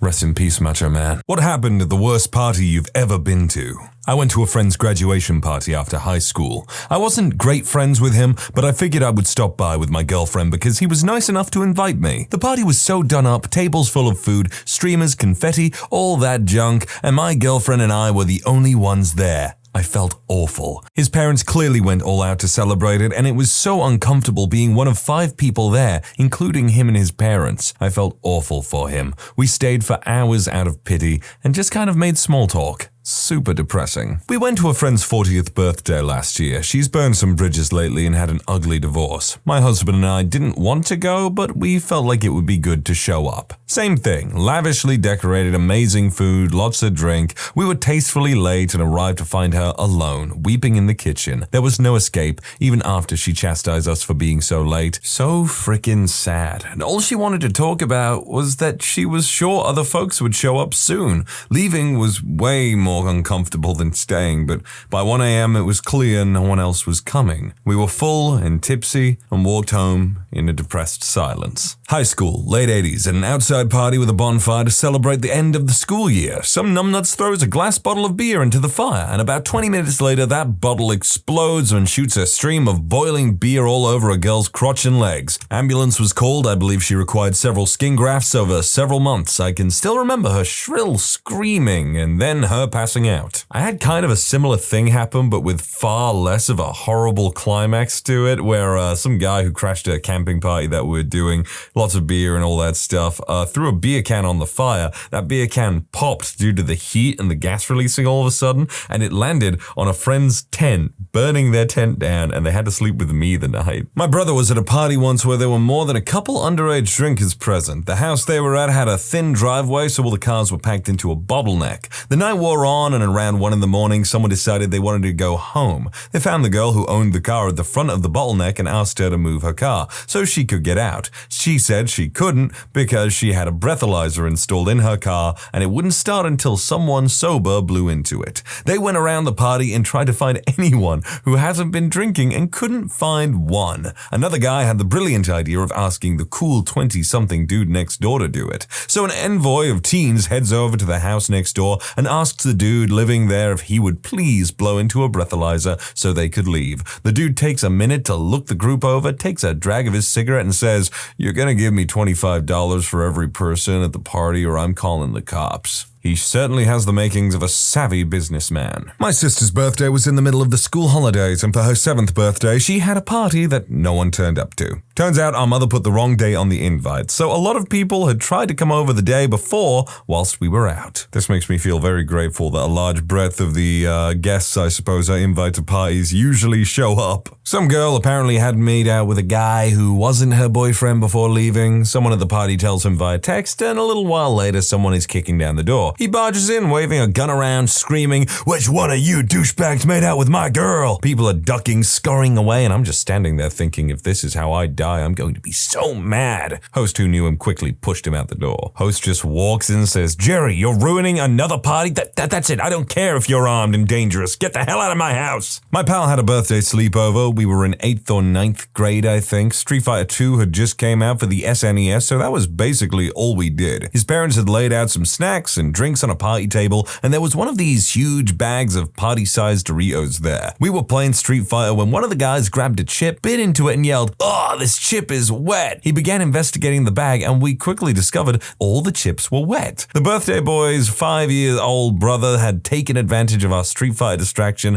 and licked all of the Dorito dust from every chip and placed them back in the bag. We found him playing in his room, his face covered in the implicating dust. This reminds me of a significantly less disgusting prank I wanted to pull on my brother, where I took all these soft chocolate-filled bits from a box of Cocoa Pops Rocks, if anyone remembers that cereal. Months go by. Turned out he didn't really eat cereal anymore, so I had to eat this whole bowl of, the hard bits in Cocoa Pops Rocks. And I was like, well, damn, that was a waste of time. And I also remember one time my brother tried to give me a sandwich, a jam sandwich, which as a little boy was my favorite, but I had so little trust in him, I was like, what did you do to it? Nothing. And I looked in it. I just immediately examined the sandwich, opened it up, and there was just a pair of sardines in it. Went to a bachelor party at a house someone rented with a buddy. We got there late, so everyone was pretty lit by the time we got there, especially the bachelor. Now, he had hired like 4 entertainers of a certain variety for the party to walk around and dance for everybody, but at one point, the entertainers took the bachelor to the middle of the room, and they were going to do a dance just for him.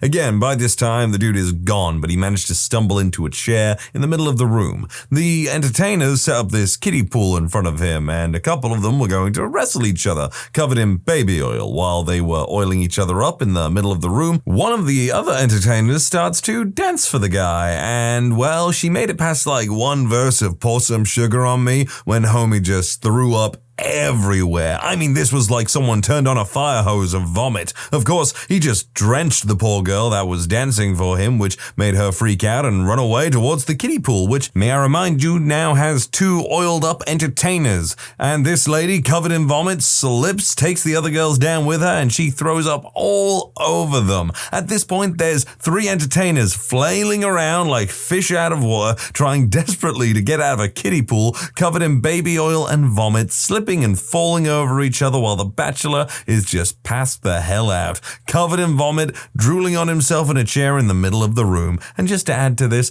I guess the entertainers bring a guy with them for protection or whatever, and he is losing his crap. He's trying to get the girls out of the pool, getting all sorts of nasty stuff on himself, slipping around while just repeating, "What the hell?" over and over. Good times. For some more than others, surely. White racist redneck guy took off his shirt to reveal prison swastika tattoos, also pulled out a gun saying he would go commit hate crimes. He began waving the gun around, getting upset. He was already super wasted. I left the room and just about left the party, but the guy who owned the house made him put his gun out in his car. Fast forward a couple hours, we were playing beer pong. Drunk racist swastika dude was playing on a team with his wife. Me and my best friend were his opponents. He was too drunk to hit anything, and his sober wife sucked. So he used distraction tactics. He took out his pecker and flopped it into the cups. His pecker was freaking huge. After a while, that stopped phasing us, so he decided to take his 20-year-old wife's clothes off. He stripped her naked while she was sober, the only girl at the party, in front of like 20 other drunk dudes. She did not look comfortable,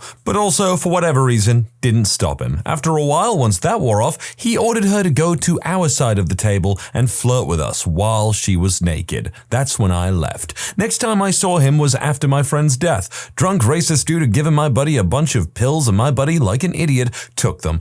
Started feeling weird, drove home, and died when his heart blew up. Nobody found him for 3 days. Drunk racist dude showed up at my work, crying because he hadn't been invited to the funeral, because he had essentially killed him. He was upset that nobody seemed to care about him and that even his wife had left him. Thank Christ. I don't know why he thought I would care, but he said I was the only one he could talk to. I had only met him twice before this. It was awkward, and I told him he'd be okay. He just needed to figure some stuff out. I was pretty honest with him about all the crap that he had done, which was stupid. He agreed. I bought him a pack of cigarettes. I worked at a gas station at the time, and he rode off on his motorcycle. Never heard from him again after that. No idea what happened. I'm curious about what other company this person keeps to even be in the vicinity of this individual. Like, I'm all for having a diverse, rich group of friends from all walks of life, whether they be liberal, conservative, religious, non-religious, but at a certain point, you gotta look at someone and go like, I don't even want to be in the same vicinity as you. Somebody brought their baby. Keep in mind, we were all 17, so it was like, what the hell? My 9th birthday party, I invited the entire class as well as my only friends. They went to another school. The only person that showed up was my grandpa. Over 10 years ago, my employees got together to throw me a going-away party. It was held at a local bar that had closed to the public, just for the party, so of course I'm feeling really special. There was a kid there, around 19 years old, who was a really good guy but generally attracted trouble. I used to talk to him all the time, and any time I sensed that he was about to step and do something stupid, I used to always say, you know, the worst gift a kid can give his mother, a dead son. There's a long story behind that, but it just somehow became a thing I always said to him. Anyway, I gave a quick speech and started to duck out just as things were livening up so everybody could have their fun while I returned to my wife and our newborn. I bumped into that kid on the way out, talked to him a bit, and of course the dead son line was the last thing I said before I left. Actually, I said, you know, the worst gift, and he answered, a dead son, gave me a hug, and that was it. Pretty obvious how this story ends. Got the call a few hours later telling me he'd been killed in a car wreck. Turns out that he was trying to do good. Hadn't drank a drop, no drugs or anything. He just got into the wrong car and let a drunk idiot drive him home. There were about 4 kids in the car, and he was the only one that didn't walk away. Sad. A friend told me about this corporate party held for the clients he was at. Open bar, but pretty dull, with people being on their best behavior to schmooze and make the clients feel important. It was open bar in the sense that employees were understood to hold it together. One very, very low on the totem pole employee got hammered drunk with one of their biggest clients and proceeded to get to 3rd or 4th base in the pool for like half an hour. He was fired the following Monday. Probably worth it to him as he was making minimum wage. My wife was on her way up to the north of England to be a bridesmaid for her friend who she has known since they were young. Her friend has learning disabilities, but seems happy with her husband-to-be. On the morning of the wedding, the groom was arrested for bad-touching young children. He was apparently a known pedophile. The bride's family went ahead with the wedding reception anyway. If they actually knew, that is utterly insane to me. An old friend of mine who unfortunately is no longer with us used to throw house parties all the time in high school.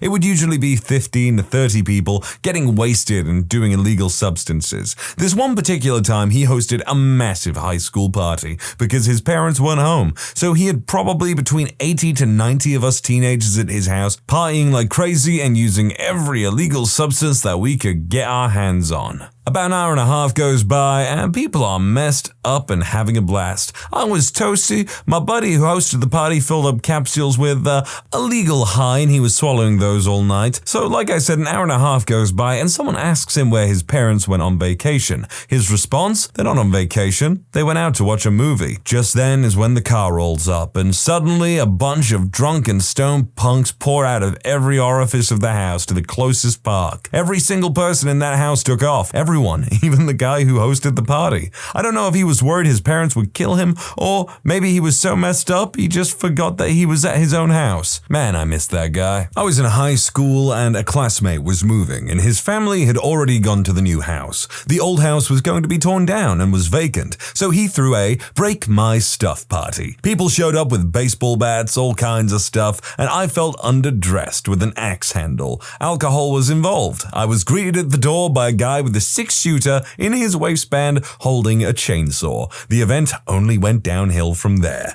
I was 16 and now, many years later, I'm a dad. It makes me cringe very hard that my offspring would never attend an event like that. Not gonna lie, that sounds pretty fun. But I'd probably be like bringing stuff or I'd be like, is this okay to break? Is this okay to break? And it's like, everything's okay to break. I'd be self-conscious about it. I went to the beach for a friend's birthday party. After the sun went down, we drove back to her house, about 30 minutes away, to continue the party.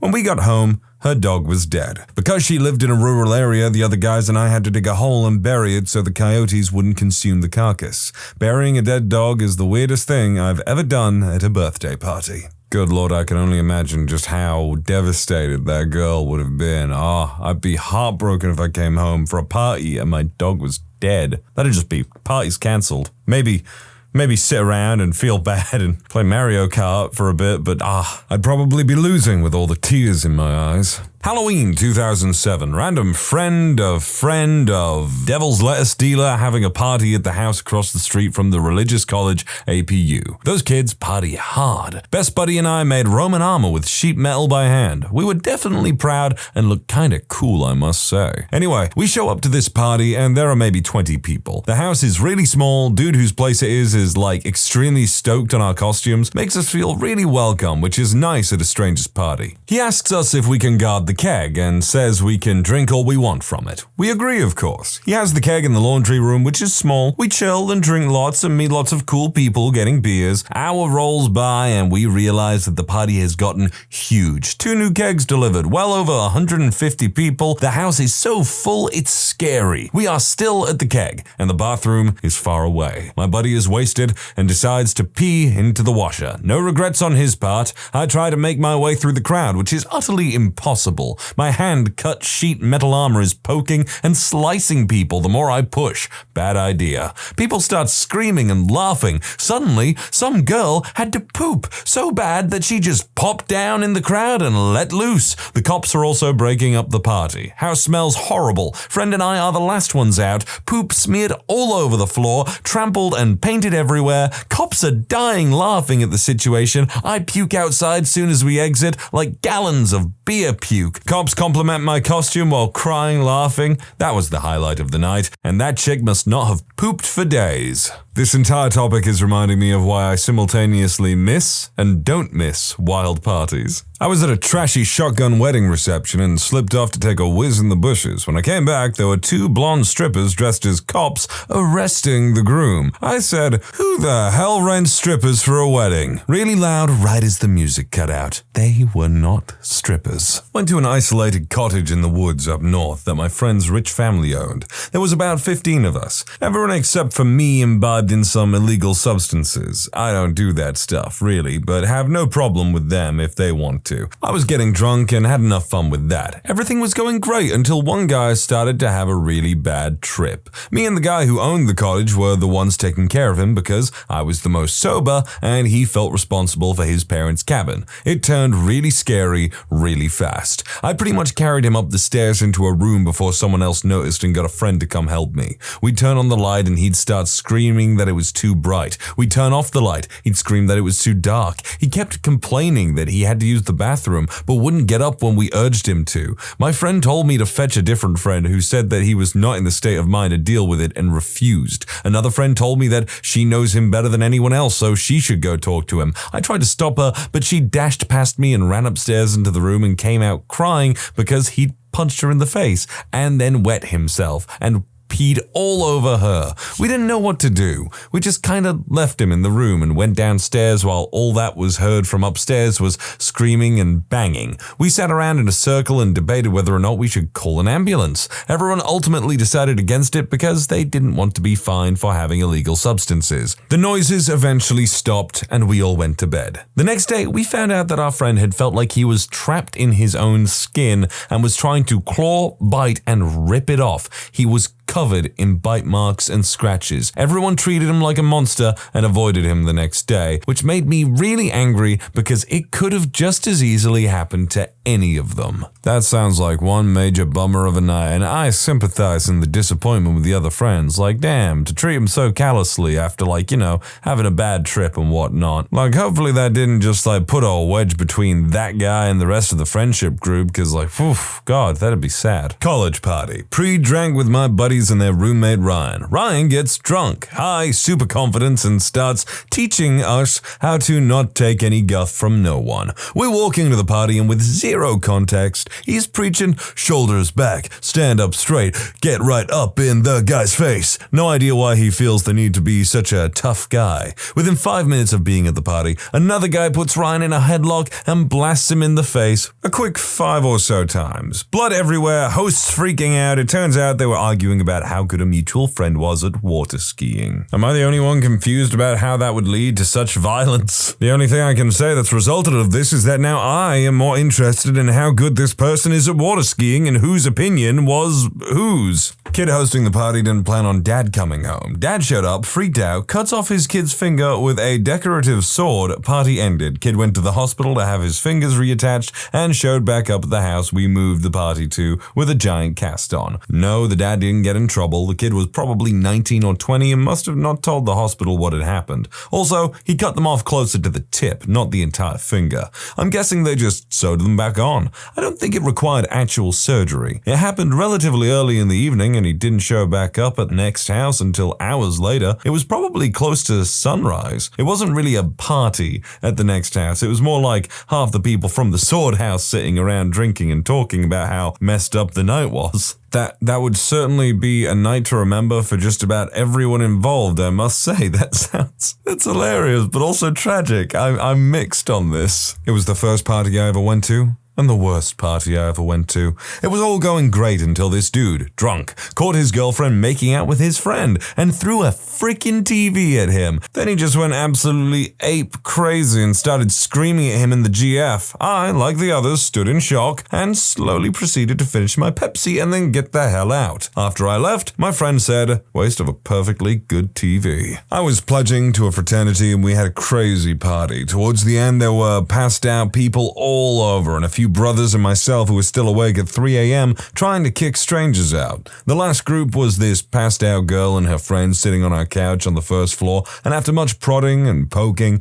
the passed out chick begins to stir and moan, then proceeds to drunkenly sit up and mumble, "I need to pee." She stands up all wobbly, then suddenly takes off her pants. Her friend has a shocked face, knowing what's about to happen. Brother Joe has a huge grin on his face, and I'm like, what the hell? The drunk chick squats and begins to pee all over our tiles. It was hilarious, and when she's done, her embarrassed friend grabs her and quickly leaves. We're all laughing our butts off when suddenly Joe abruptly stops laughing and yells to me, "Pledge, grab 'em up and clean this up." What's something you found out about your significant other years into the relationship that made you reevaluate the whole thing? 9 months into the relationship, I found out he had a court date. He told me it was for assaulting a bouncer.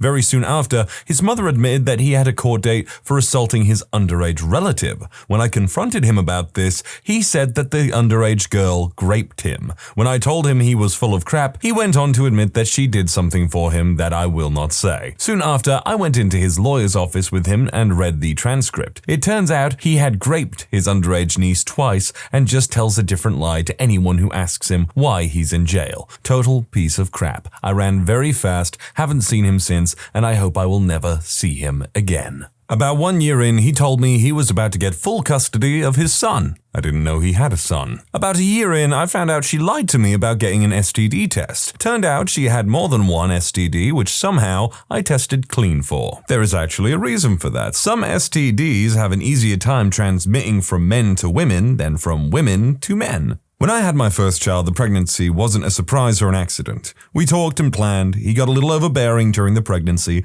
like insisting on breastfeeding without even discussing it with me. I put it down to new dad nerves and not knowing any better. Turns out that was only the tip of the iceberg. He believed that children were completely and totally a wife's responsibility. He wouldn't change a diaper. He wouldn't pick up the baby when it cried. No way would he get up in the middle of the night. He expected me to work a full-time job plus do all of the childcare.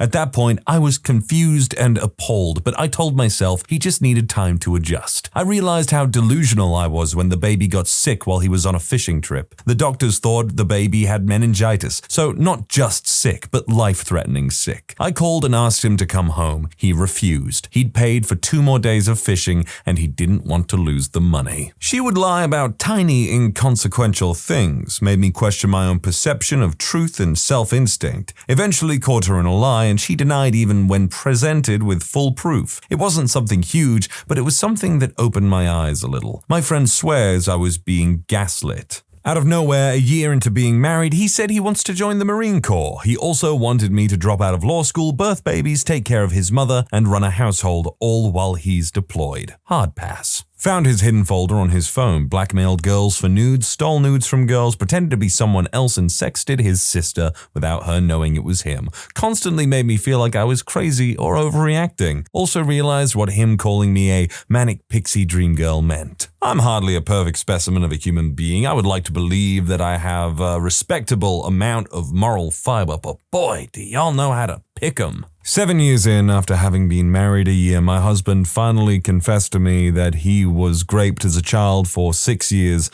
by his older brother. It really threw the struggles of our SX life into perspective. Now knowing this, I have done all kinds of research, found how to support rape victims, info, and I've changed how I behave when we're intimate. We're working on it. I tell him every time we're intimate that it's an act of love and he's safe with me, and we have our safe word for general use if he's feeling overwhelmed. We're really making progress. I think things are better now. He's starting to understand that it's love in our marriage, and I want him to want me, and I want him to be a little controlling when he feels up to it. He's grown a lot, he's a very strong person, and I'm immeasurably lucky to have him. That is a lot of trauma and baggage to take on, but with the right person and a whole lot of love, I think you'll get through it. I realized he would always blame me for his angry outbursts and mistakes. He punched a wall and screamed about a homework assignment he didn't understand because I was sitting on the couch quietly. Then after he was finished blaming me and realized I was upset, he became all sad and wanted me to comfort him. What a pathetic human being. I'm glad I've grown past accepting that sort of behavior. That my husband wanted to start fires and kill police officers and was planning on framing me for it so his girlfriend could move in while I did his time in prison for him. We were driving home from a dinner in which we drove separately to, and without knowing it, she cut me off by merging into my lane last minute without using a blinker. I was annoyed at first, but when I recognized it was her car, it made me feel very strange. I think that makes sense. Knowing that your significant other might be really reckless on the road is worrying, concerning, very concerning, especially if you plan to have kids. That she cheated on me and that she lied about being psychologically abused by her father. She lied about being financially responsible and was formulating a plan to murder me. Today, my girlfriend told me that every time we argue, she wants to stab me. Now, she might not mean it, but that is certainly a red flag. That she had been in contact with her exes, met them, and regularly cheated on me with just whomever. 8 years, she was really good at hiding her tracks. I only found out because I contracted an STD, curable fortunately, from her. I was really glad we didn't have kids and divorced her, moved away and drank too much. Then I met the most awesome person in the world, who I married, had kids, and didn't know relationships could be this good. Turned out my husband, who was sober from illegal substances and alcohol, had been using booger sugar monthly for the last 15 years, just enough to maintain apparently. We have worked it out, but I was almost gone at that point. He hit a few addictions and withdrawals from me. I forgave him. He stole $4,000 from our joint savings that only I contributed to. I forgave him. He sexted and was trying to meet up with randos, which made me realize I should probably leave. But the thing that made me certain was when I realized he didn't actually want an equal relationship. He expected me to shop, cook, clean, and be responsible for him for the rest of our lives. He pretended to want what I wanted for years, and I was dumb enough to believe his excuses on why he just couldn't do it yet. I demand and I deserve a reasonable equal relationship. Divorce was one of the best things I ever did. That she wants to have fights and be mad. For example, we currently haven't spoken for 3 days and she's sleeping in the other room because I accidentally texted "good night, sleep tight" instead of just "good night" because I was the one going to bed, not her. So in her mind, that text must have been meant for another woman. We live together, we work together, we share a car. How on God's green earth could I have a side chick? She told me when we first met that she was broken as she suffers from depression. I didn't brush it off, so to speak, but just kind of thought, yeah, whatever, it won't be that bad. It's not because I don't think depression isn't serious, but I just had never even really been in contact with someone with depression, so I kind of had no idea what it entails. Hopefully that makes sense. 5.5 years of being together later, and holy cow, damn, depression is just super serious. I've been in situations and scenarios I never imagined being in because of her and her depression. She's phoned me up twice while she was working in London. I live 60 miles away in Kent, saying she loves me and she's sorry and she's going to end it. What the hell do?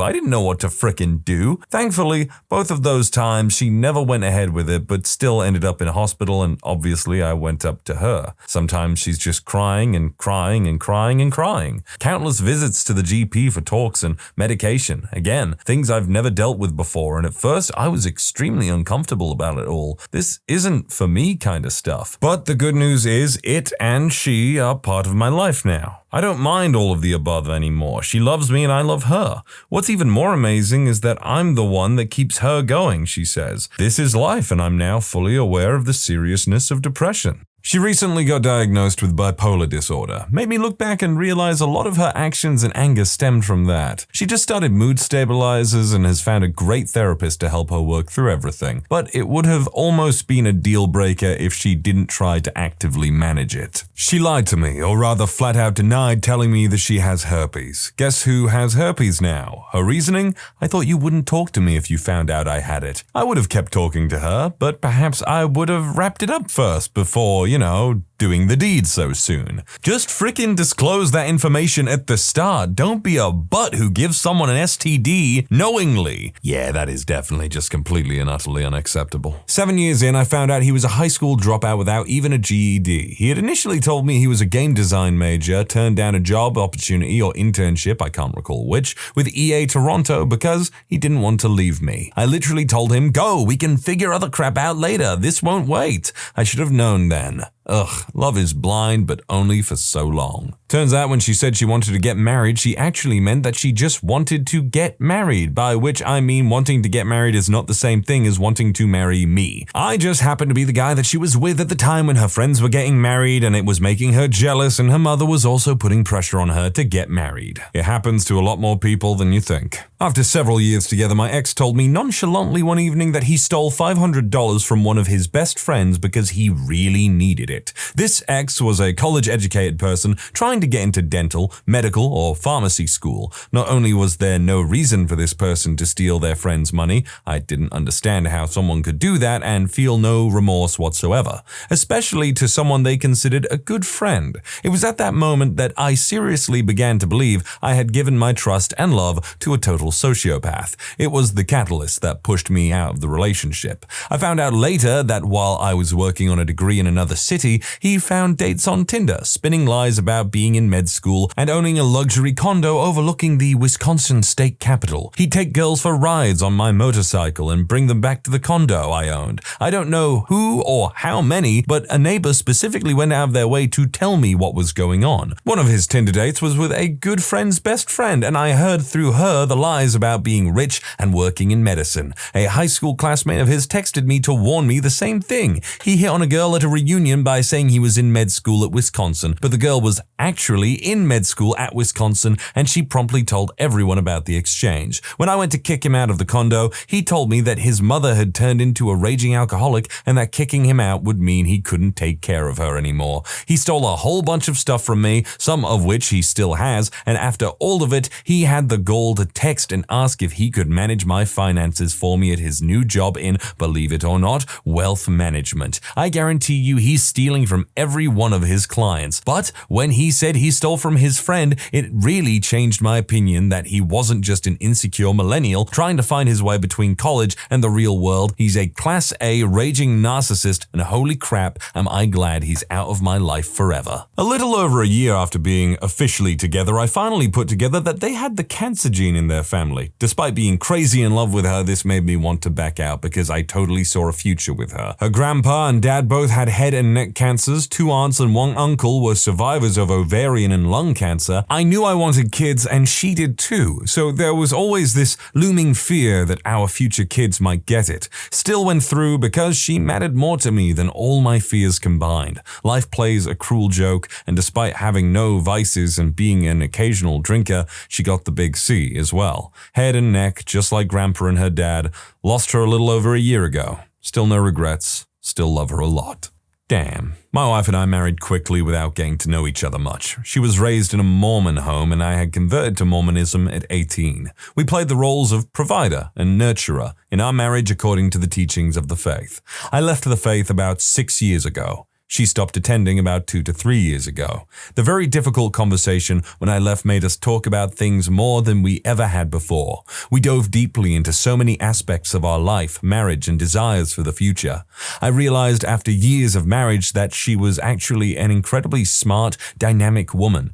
I loved her a lot before this. I always thought she was amazing, but because of the dynamics of each of our upbringings and the dynamic of the faith, I never realized how intelligent she was. I ask her opinions on things all the time now. We left our faith, ditched most of our baggage from our sexist upbringings, and I realized how great of a lifelong companion I have, and I am ecstatic about this. That he had been cheating on me and racking up debt. We had gotten married and made life plans that he had always known would never come to fruition because of what he was doing behind closed doors. Yet he allowed me to marry him anyway, knowing I was signing up for a life I did not want and that we did not agree on. I would have been the one to bear the brunt of the consequences for his actions. Well, I'm glad you got out of there. He told me from the very get-go that he was diagnosed with Asperger's in grade school, but I just brushed it off because I know many people who half-heartedly claim to be autistic. But a couple weeks ago, I was lying in bed while he was putting away one of his 50 pocket watches in his holding box that he keeps in pristine condition tucked away in his sock drawer. Then he proceeded to pick out a new axe to carry in his backpack full of supplies, and for some reason, it just hit me for the first true time that he is totally 100% on the spectrum. And it made me think back to the times when he has done things that absolutely infuriate me, and he has no idea he had done something wrong. And suddenly, I could see that he wasn't being manipulative or underhanded. His brain simply works in a different way than mine, and he even tried to warn me of this. I just, for some reason, chose to disregard the information. He is super willing to meet me halfway, even when he doesn't understand why something bothers me. He acknowledges how I feel, and he stops doing it. He is the goofiest, most eccentric ball of love I have ever met, and coming to terms with his autism has made me love him all that much more. Men! I don't know who needs to hear this, but there's still hope! He was always very secretive and a little paranoid. One example, I learned about 15 years into the relationship that his birthday is not in May like he said, but in November. When he moved to the US from England in the 1970s, they had written it down incorrectly in his passport, and he never changed it to his correct birth date. I still don't know why. Every flat and clean surface can and will become a closet space. It was my girlfriend of 2 years last night in town before leaving for college. She told me she was hanging out with her friends, which I was fine with, as we had planned to see each other every weekend. Turns out she didn't see her friends. She hung out with her ex-boyfriend and then left for school the next day and didn't answer her phone for a week. First time I talked to her after she left, she told me what she did and broke up with me. See, this kind of thing is why people have trust issues. That and much, much, much worse things. Things that have already been covered in this video even. There's a ton of things I discovered over the years we were together, but the biggest one was how he had lied about his exes. He talked terribly about them and would make them all sound like cheaters and liars or just plain psychopathic. It turns out that's not the truth at all. They were none of those things, and I found out the hard way that it was him that embodied those qualities all along. We have broken up and gotten back together many times over the past 6 years, but it ended for the last time this weekend. Good for you. She is perfectly okay flipping out on the kids. I mean, full on cussing them out and yelling about stuff. I ultimately confronted her about it, and she said, "So everyone else is allowed to express themselves when they're upset, but not me." We had to have a long talk after that one, as would be expected. Her walls were just too high to ever get through. Intimacy, affection, emotion, romance, all gone, and she was unwilling to change. As can be the case with some to many people for a myriad of reasons, and it can be quite sad. I was just out of high school and was dating a girl. We were fairly serious but young. We went to Subway for lunch, and she was super rude to the poor girl working behind the counter, and after we left, she was saying how stupid she was. Couldn't even make the sandwich right. I started to notice she was rude to lots of service and retail workers. I saw her in a much different light after that. We didn't last very long. I think there's a saying where it goes something like, if someone's nice to you but not to the waiter, then they're probably not really a nice person. We are Texans. He likes beans in his chili, but I've decided I can make it work. 3 years into a 5-year relationship, my now ex-girlfriend finally told me she had a bad eating disorder after I overheard her throwing up after a meal. It was something I suspected in the past and questioned her on, but she was adamant with her denials. This was not the end. In fact, it was really just planting a seed of doubt. 2 years from this point, we were still together, and I was still trying to support her through treatment of her disorder. Eventually, more of her secrets start to come out: secretive alcoholism, childhood abuse, cheating. Even with all the secrets and lies, it was not easy to cut ties, but it was needed in order to keep my own sanity. My wife and I have very little boundaries. Oftentimes, while we're having a conversation in our room, one of us needs to use the bathroom. We'll just follow each other in the bathroom and continue talking. If the conversation is good enough, poop won't hinder our dialogue. However, there are times when my wife is in the bathroom and locks the door. I always thought it was weird, but it didn't bother me. We've been married for 9 years now. We met at 15 and are now 28. We've grown up together, graduated together, traveled together. We know each other so well and have nothing to hide from one another, or so I thought. This all changed one day. I was feeding our kids lunch and she was in the bathroom. Unbeknownst to her, she did not lock the door. When I walked in on her, I witnessed something that I never thought I would see, something that lived in the back of my head, but I didn't think it could be real. My wife of 13 years relationship, 9 years of marriage, 3 kids together, was shaving her upper lip. She is Puerto Rican and has a little peach fuzz that you can't even really notice, and she was shaving it like it was a full-on mustache. She looked at me with this embarrassed look, and I thought to myself, what else is she hiding? I don't know that I'll ever look at her the same again. That one was really cute. I like the tongue-in-cheek nature of it. She would ignore my opinion about anything. It started small, like forcing me to watch movies I didn't like with her. After that, she made dinner with food I disliked, then go to theme parks even though I told her I didn't want to go in a roller coaster. Over the years, it escalated to her saying we wanted at least 3 children. I've never wanted kids, and she knew that. I started to notice I didn't want to spend time with her anymore. It was exhausting, so bye. We were together for 4 years before she told me she was obsessed with Star Wars. Like, what the hell? That's day one stuff. We could have been going to midnight shows and dressing up. Oh, the squandered time. One of you could have been Chewbacca and the other could be Han Solo. I didn't have much to do with my significant other, now ex's parents, for the first few years. This changed after we were married, and I discovered that she was basically a psychological carbon copy of her father, and I, her mother.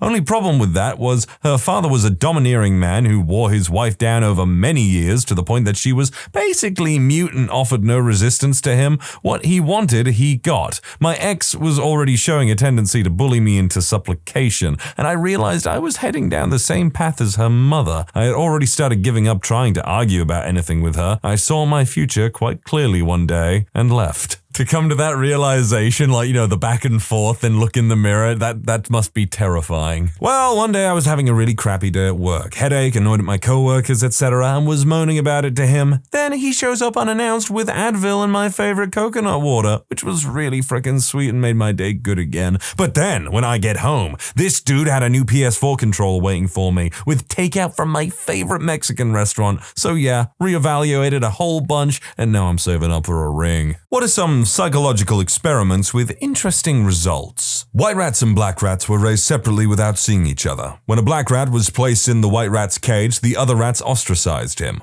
When white rats and black rats are raised together and a new black rat is placed in a cage, the white rats accept him. So basically, rats are racist unless raised to accept differences.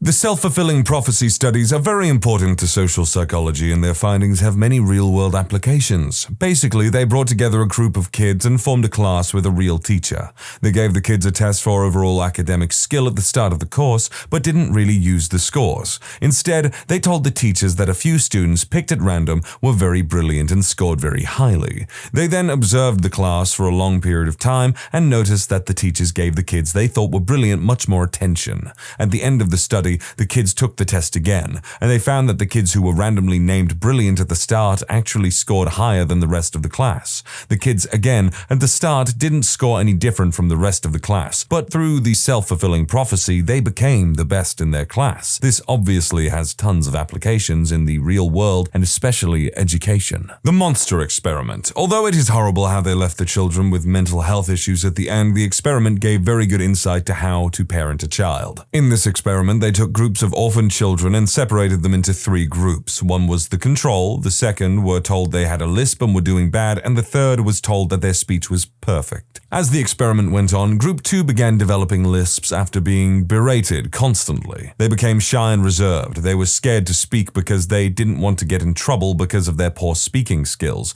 Group 3, however, had the opposite happen. They spoke better, they were more willing to improve, they were encouraged to keep speaking and told that their speech was amazing and perfect. By the end of the experiment, they had one group with no change, one group with now mentally ill children with a speech impediment, and one group with great speaking skills. It truly shows that encouraging children is the way to go, and that verbal abuse can be just as, if not more, harmful as physical abuse. All things in moderation, as they say. I think any excessive amount of abuse or even nurturing and confirmation or whatever can be bad for anyone growing up. Because on one hand, you get people who grow up into quivering leaves of human beings, and that's unfortunate, but you can grow out of that. And then you have people who just become egotistical or maybe struggle to accept objective facts and maybe don't like it when people disagree with their more subjective opinions. The Monopoly Study by Paul Piff. He basically brought 2 strangers into the lab together and had them play a game of Monopoly together. He randomly assigned one participant to start the game with twice as much money than the other, and that participant also got to roll both dice to get around the board, i.e., the other participant started with half the money and could only roll 1 dice. At the end of the game, when he asked the participant who started with more money why he won the game, they would chalk it up to their excellent strategy and gamesmanship, rather than the fact that they had started the game with way more resources. It says a lot about how we deal with being born into a privileged state. I am skeptical as to whether or not you can actually equate real life in a game of Monopoly together and whether or not people would be that blind to their advantages. Not entirely sure if it fits into the category, but the Rosenhan experiment, 13 people feigned mental illness to get into mental hospitals, and all were admitted with different diagnoses. They then assumed their normal personalities, but to be released, they all had to admit that they were mentally ill. There was a second part where a hospital challenged Rosenhan to send multiple fake patients to the hospital, and they would rate their patients on a scale of whether they think they were faking. They identified many possible fakers, but Rosenhan, in fact, hadn't sent anyone. The 3 Christs of Ypsilanti. A psychologist forces 3 people who believe that they are Jesus Christ to live together. It does not go well. The psychologist in question, Milton Rokeach, had heard of a case where 2 men who believed that they were Mary, Mother of Christ, were forced to live together, and one of them broke free from their delusion. So he figured 3 Christs. What would happen? They were angry at each other, often had physical fights. They eventually started getting along by avoiding the topic. He would ask them about the others, and each would say that the others were crazy, that they, of course, were the real Jesus. No cures, some unethical stuff, but interesting. I'm a huge fan of Milgram's Small World experiment. It is more sociology than psychology, but I still think it's really cool. Milgram sends out 160 letters containing the name and address of a stockbroker in Boston to people in Omaha, Nebraska. They had to send it to someone they thought would get the letter closer, but they couldn't mail it directly to the stockbroker. Interestingly, most people that sent on the letter sent it on to the same group of people on the 5th degree. It only took 6 people, hence the 6 degrees of separation, to arrive on average. It shows how interconnected our world is, even before the internet, which is happy to think about. That is kind of nice to think about. If you stare into a dimly lit mirror for 10 plus minutes, you start to see hallucinations. What individuals see tends to vary, but they've used this as a test to simulate schizophrenia before because some see monsters, deformities, or general weird stuff. I did a variation of it for a friend in uni and completely wimped out of it after my face started not looking like my face anymore. I had a complete disassociation. I stopped looking and just waited out the time. I loved learning about infant development. My favorite was probably the development of depth perception, or perhaps the fear of heights. We're not born with it, but if I recall correctly, we develop it within the first year or so. Scientists created a raised square platform. Half of the floor was wood and the other half glass. The actual surface of the floor, 1 meter or so below, was white with red polka dots. At varying intervals of age, the babies would be brought in and placed on the wood end and encouraged to crawl to their moms, who is standing at the glass end of the platform. In early infancy, babies crawl over there without giving a crap. At some point, though, they stop at the point where the wood meets the glass, or plexiglass, maybe, showing that they recognize the difference in height and the fear of falling. Babies' brains are pretty frickin' cool. It is definitely interesting to watch something that has low intelligence or self-awareness slowly gain more of it over time. It's the process of how having a kid and everything is interesting. Reconsolidation. When you retrieve a memory from your long-term memory, it is susceptible to being manipulated.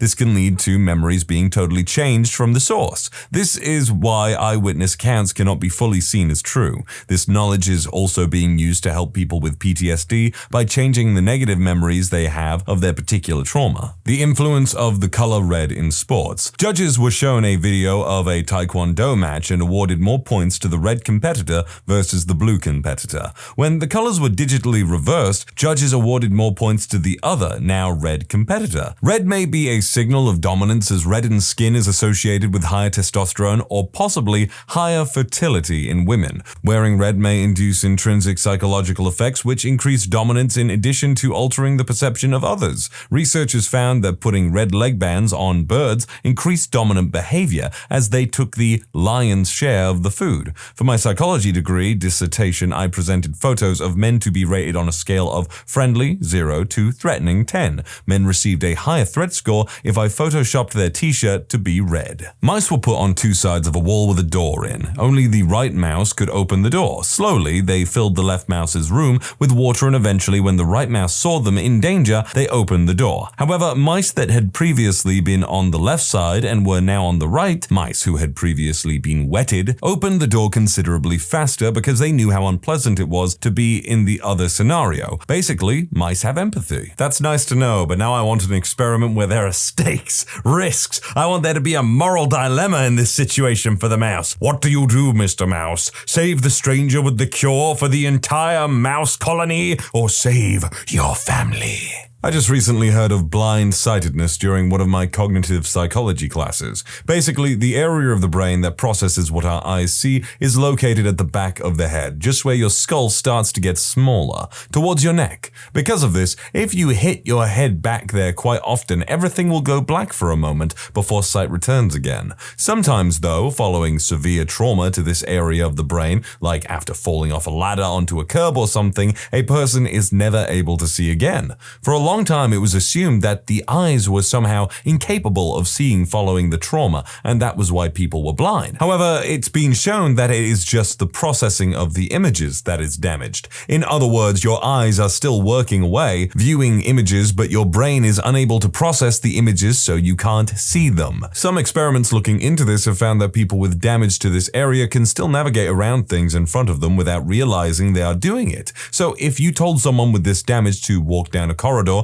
and you placed obstacles in their way, they wouldn't be able to see the obstacles, but they could have avoided bumping into them because their eyes are still able to view them and send signals to other areas of the brain to avoid knocking things. This is known as blind-sightedness. Blew my mind a little. And with that, you have ruined Daredevil forever. He's not really blind, he's just got blind-sightedness. To like the nth degree, I suppose. One time I participated in a paid research experiment. I was basically tricked into thinking I was drunk. I was placed in a room with two other people, and we were instructed to drink vodka with cranberry juice over a period of time while we socialized. After we drank, I was placed in a room where I had to read some flashing words on a computer. I felt pretty drunk at this point. When the researcher came back into the room, he gave me my car keys and said I was never actually given alcohol. He briefly told me that because I was anticipating drinking for this experiment, that my brain had tricked me into feeling the effects of being intoxicated. I immediately snapped out of it and was completely amazed at how I felt. Solomon Ash's experiment on conformity. He set up a test wherein he would show 3 lines of different lengths to 5 or 6 individuals.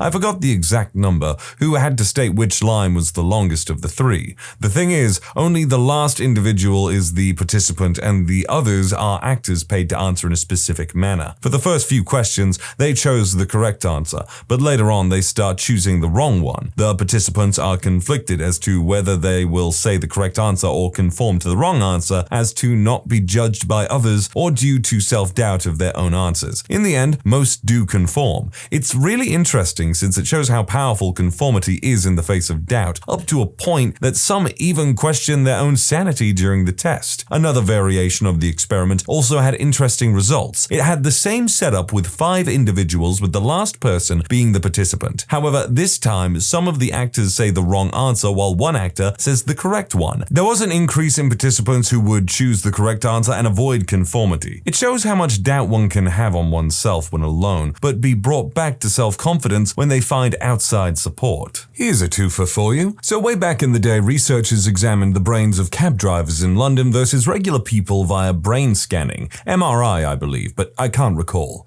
They found that the cab drivers had cognitive advantages over regular people and also had a larger hippocampus, the area of the brain primarily involved in memory storage and recall. And just the other year, researchers investigated the effects of video games on cognitive decline. They had older people either play Mario 64 or Mario Galaxy, took virtual piano lessons, or they did nothing. This lasted 6 months. The researchers measured brain size before and after the experiment began. They also gave the participants a test on their short-term memory and cognitive functioning before and after the experiment as well. Mario group increased gray matter in the hippocampus and cerebellum, improved short-term memory and cognitive functioning. Piano group increased gray matter in the dorsolateral prefrontal cortex and cerebellum, no change in cognitive functioning. Control had no significant change. The authors believe that it was because the participants had to learn and navigate through a virtual world in order to beat the game that they wound up developing their short-term memory. The results were similar to those found in cab driver research. Mario doesn't provide players with an in-game map the way Call of Duty does, so they have to develop an internal cognitive map of the virtual world in order to get around it. Now, it's important to remember that the changes in cognitive functioning were very small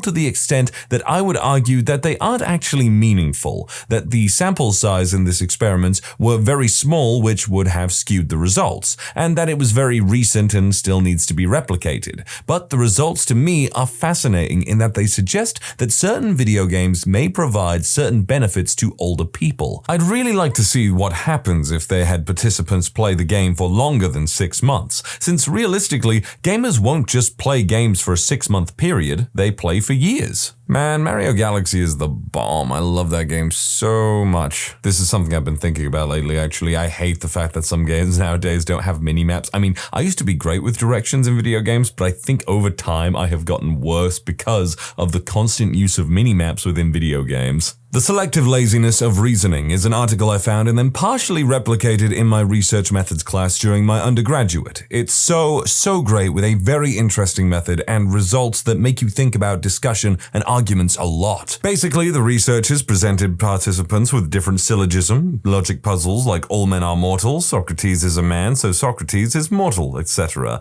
And they asked them to provide their answers and also their reasoning for the answers. Later on, participants were asked to return and they presented some of their old answers, but the answers were reversed to be exactly what they had written down previously. But if their own argument from prior was presented as someone else's, they would disagree with it. Essentially, the lesson was we critically evaluate other people's arguments with much more focused lenses, and we afford ourselves less loopholes to jump through to validate and substantiate our own claims. Diet and behavior in children. Sugar and sweets don't make kids hyper. I love this one because it's so counterintuitive and every parent loves to tell you how their kid definitely does. Researchers took a bunch of parents and their kids and split them into 2 groups, those who get healthy fruit and those who get sugary sweets. The kids were separated from their parents for a moment and given the fruit or the sweets. A few minutes later, the parents were brought back in and either told the truth about what they'd been given or lied and told the opposite. The parents and kids were left by themselves with an assortment of toys and the parents were asked to rate their kids' behavior. What they found is that irrespective of what they were actually given to eat, parents who were told their kids had sugary sweets reported worse behavior than those who were told they had fruit. Again, irrespective of what they actually had. The interesting thing is that when you actually looked at the kids' behavior, they really were misbehaving, generally being more inclined to screech, throw toys around, or ignore instructions. Turns out it's actually the parents' behavior that determines how the kids act. The same study has also been done with sugary drinks versus water, same result. Another interesting experiment is the Loftus experiment of fake memories and the power of suggestion. It's basically about implanting memories of events that have never taken place, or alter the subject's detailed memory of that event. You can quite easily test this in real life. Find a busy picture of a village, preferably cartoon and vividly colored, allow a test subject to inspect the picture for 20 to 30 seconds, and let them know that you'll be asking questions questions. Turn the picture face down and ask 2 to 3 questions about the contents of the picture, preferably easy to answer questions. Was there an X in the picture, or did Y happen? Also mix in a fake question there. For instance, the picture may have had a skyline but no sun. If you ask the subject whether the sun was yellow or orange, chances are that they will create a memory of a sun being visible in the picture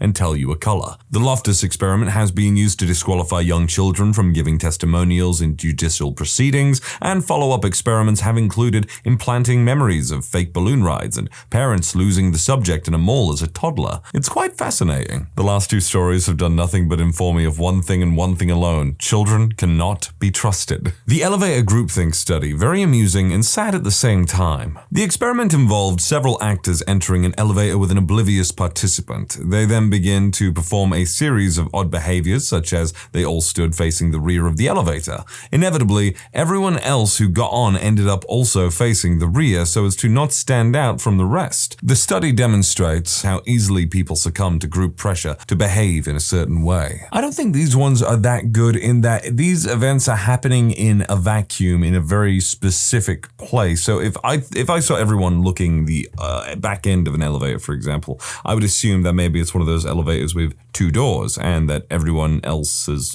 used it before, especially if it's an elevator that I've never used before. If it's one that I had used before, I'd probably be stood there being like, what the hell is everyone doing? Research into where morality comes from. They asked people taboo questions like, a brother and a sister are alone in a cabin in the woods one night. They are both over 18 and decide to make love once, as they think it will strengthen their relationship. The sister is on birth control and the brother wears a condom just to be safe. Is this act wrong? Or another question was, a woman is cleaning her house and has no rags, so she finds an old American flag, tears it up, and uses it to clean her house. Is this act wrong? They created stories like this to give an initial reaction of disgust. They would then ask the participant to explain their answers. Most people couldn't give a good answer, only saying it feels wrong. They then went further and the interviewer would try their best to change the participant's mind, saying things like, well, no one saw, no one got hurt, etc., but participants wouldn't change their original response. The conclusion was that people make intuitive, emotional, split-second decisions all the time, and the reasoning, logical portion of the brain tries its best to explain the decision,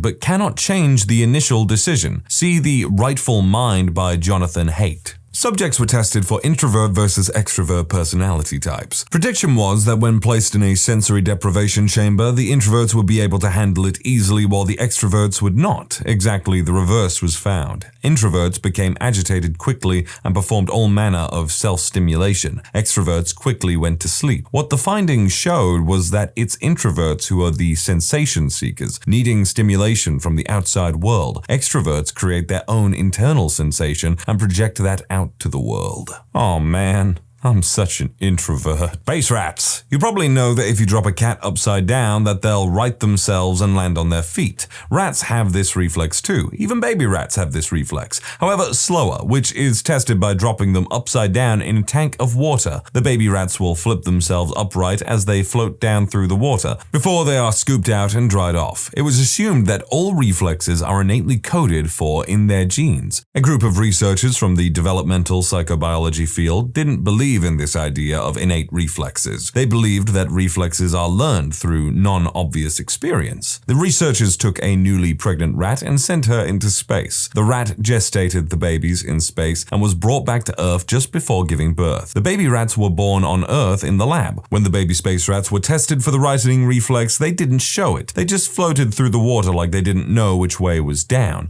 because the baby rats didn't have experience with gravity in utero. They didn't learn about gravity and didn't develop the innate reflex. Therefore, other reflexes may be just as experience-driven as this one. Teachers, what do you know about your students that they think you don't know? I have never understood how students think if they lower their volume by 2 notches we suddenly become deaf. It's an enclosed space with 15 to 30 other people. If I don't hear it once, it will probably get repeated and I'll hear it again. I think the issue is students think we have so much on our plate with a lesson that we're in a whole other world. But really, this could be the 3rd or 4th time I've done this lesson this week, or even the 20th time in my career. When everything is basic rehearsal, you can zone out into other conversations pretty easily.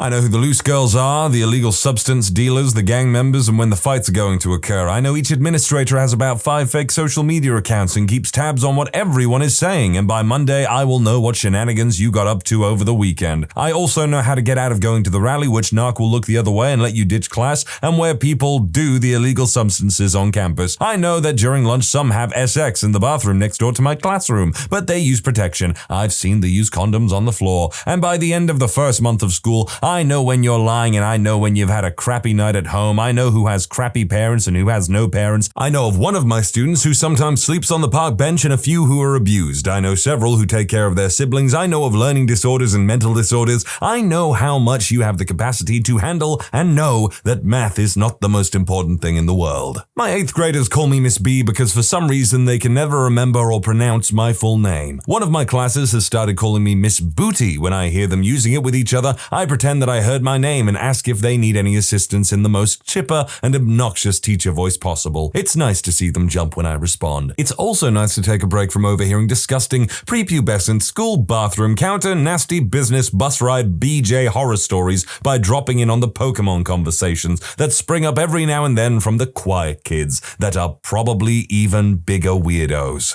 As the daughter of a teacher, you just learn things about students you never repeat, and you learn things about other teachers. My mom teaches special education, and she is bound to secrecy about everything, and she doesn't let up on it. But I hear other teachers talk about students like they're garbage. They talk about the parents, they even talk about each other. Teachers are the worst gossips. You want to hear some crap? Just stay after school. I teach at a public university. For something like 8 years, I've been sitting in on the first day of class every semester, quietly dressed like a student. Every now and then 1 or 2 of them catch on, but most of them are clueless. They start talking about how they haven't done the homework for the first day, or how they've looked me up on Rate My Professor, or why I'm such a tool and late on the first day. I hear about being high or drunk or hungover that morning. I usually wait about 10 minutes when they're thinking of leaving before I stand up and start class. Maybe it's because I'm English, but I've discovered how hard it is for me to say a word like start and then follow it up with class, start class, but rather I go start class because obviously they sound more similar. I only bring this up because I'm sure people have maybe noticed that sometimes I deviate between something like grass and grass, bath or bath, and start and class.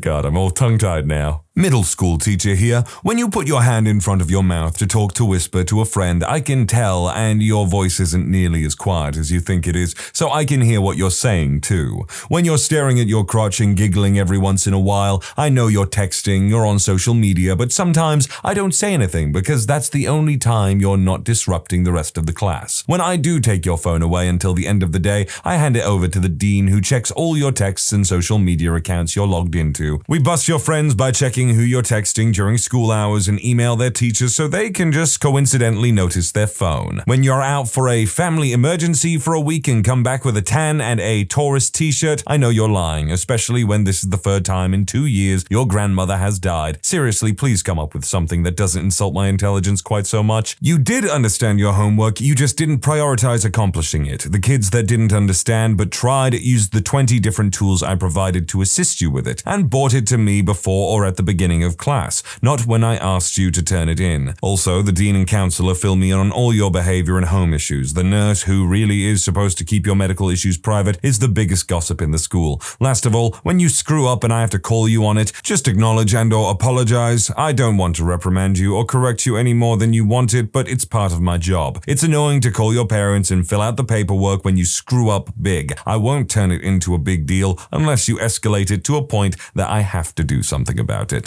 Well, based on the information that this person is giving, it sounds like this school has it on lockdown. I mean, it seems kind of invasive in some ways, but like they said, you're not supposed to have your phone out in class. I used to be in IT, but had a very messy divorce a couple of years back, and I now teach English in international schools in Japan. We all have school-issued computers with an integrated social network, and I can see all of the messages that the students send, even the private ones, to monitor online bullying, and I am not to let anyone know that I can see students' private messages. I got curious and started spying on them full-time. I learned about a couple of serious relationships between my class and one heterosexual and one homosexual, bisexual, as well as learning that one of my students has a serious crush on me. Another came out of the closet, but everyone knew already, and then ended up dating a classmate. One girl went completely MIA, and all of us, including me, assumed she had deleted herself. I started getting strange emails about her death, but it turned out she had simply moved away, and all of the kids knew I was spying on them.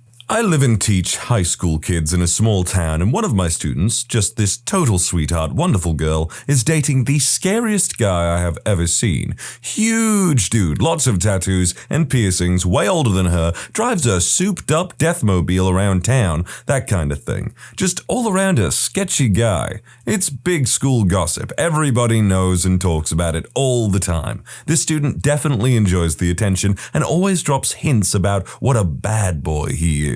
Late one night, on a school night, I pulled into a convenience store parking lot to pick up a few things and notice his car there. They walk out of the store together and get back in the car with ice cream. He picked her up from school and bought her ice cream, and they were just sitting in his car being adorable and sweet. When I got out of my car to go to the store, I could hear that they were listening to show tunes. Best part, we ended up driving out of the parking lot at the same time, and the guy spotted me and gave me the friendliest hi ever. Don't judge a book by the cover, I suppose, but it's kind of worrying when kids in high school are dating people who are significantly older and not even in education anymore. I mean, heck, I remember one guy who got absolutely roasted when he was in year 11 because he was dating a year 7. So that's like, an 11 to 12-year-old dating a 16-year-old, which is definitely sketchy. Middle school teacher in a pretty rough school here. I know about their parents, illegal substances, unemployment, or legal problems from data our school is given, and from the parents outright telling me during phone calls or meetings. It's crazy and kind of trustworthy what the parents offer up to me. I've had them tell me, and the school counselor too, that so-and-so cousin was murdered in front of them last week, that's why they've been gone, or there's a lot of kids being bad touched. One kid I recall finally had enough and pulled a gun on his dad, after being molested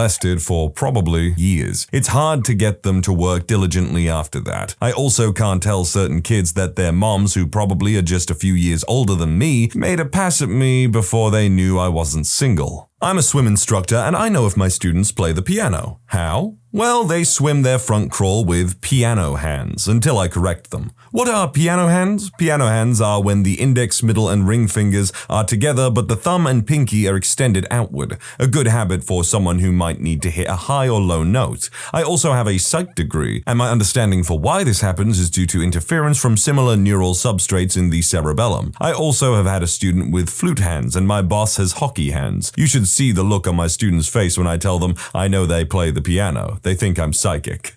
I used to work as a substitute. I learned more than I ever wanted to about the kids I taught. More often than not, I wanted to switch from whatever lecture I was on to one about the concept of plausible deniability. You want to talk to your buddy about how much devil's lettuce you smoked and how many loose women you got with? Great, do it somewhere else. I'm required to inform security and the office about that stuff. Yes, I will still do it even if your cousin is a gangster and will pop a cap in me. Kids in juvenile detention schools just have no sense of plausible deniability. We'll call him Ted. We had a food drive last semester before Thanksgiving for about 2 months. We made a huge basket of canned food, things to make pies, stuffing, sides, bought a turkey, and as a staff, voted for what students' family needed it the most. We all agreed that Ted's family, without question, needed it the most. A teacher had to pay for his uniform early on in the year. So he was told close to Thanksgiving by administration that someone would be delivering a basket to his house that afternoon. I guess he was overwhelmed and didn't ask questions then, because he came to my class and asked me,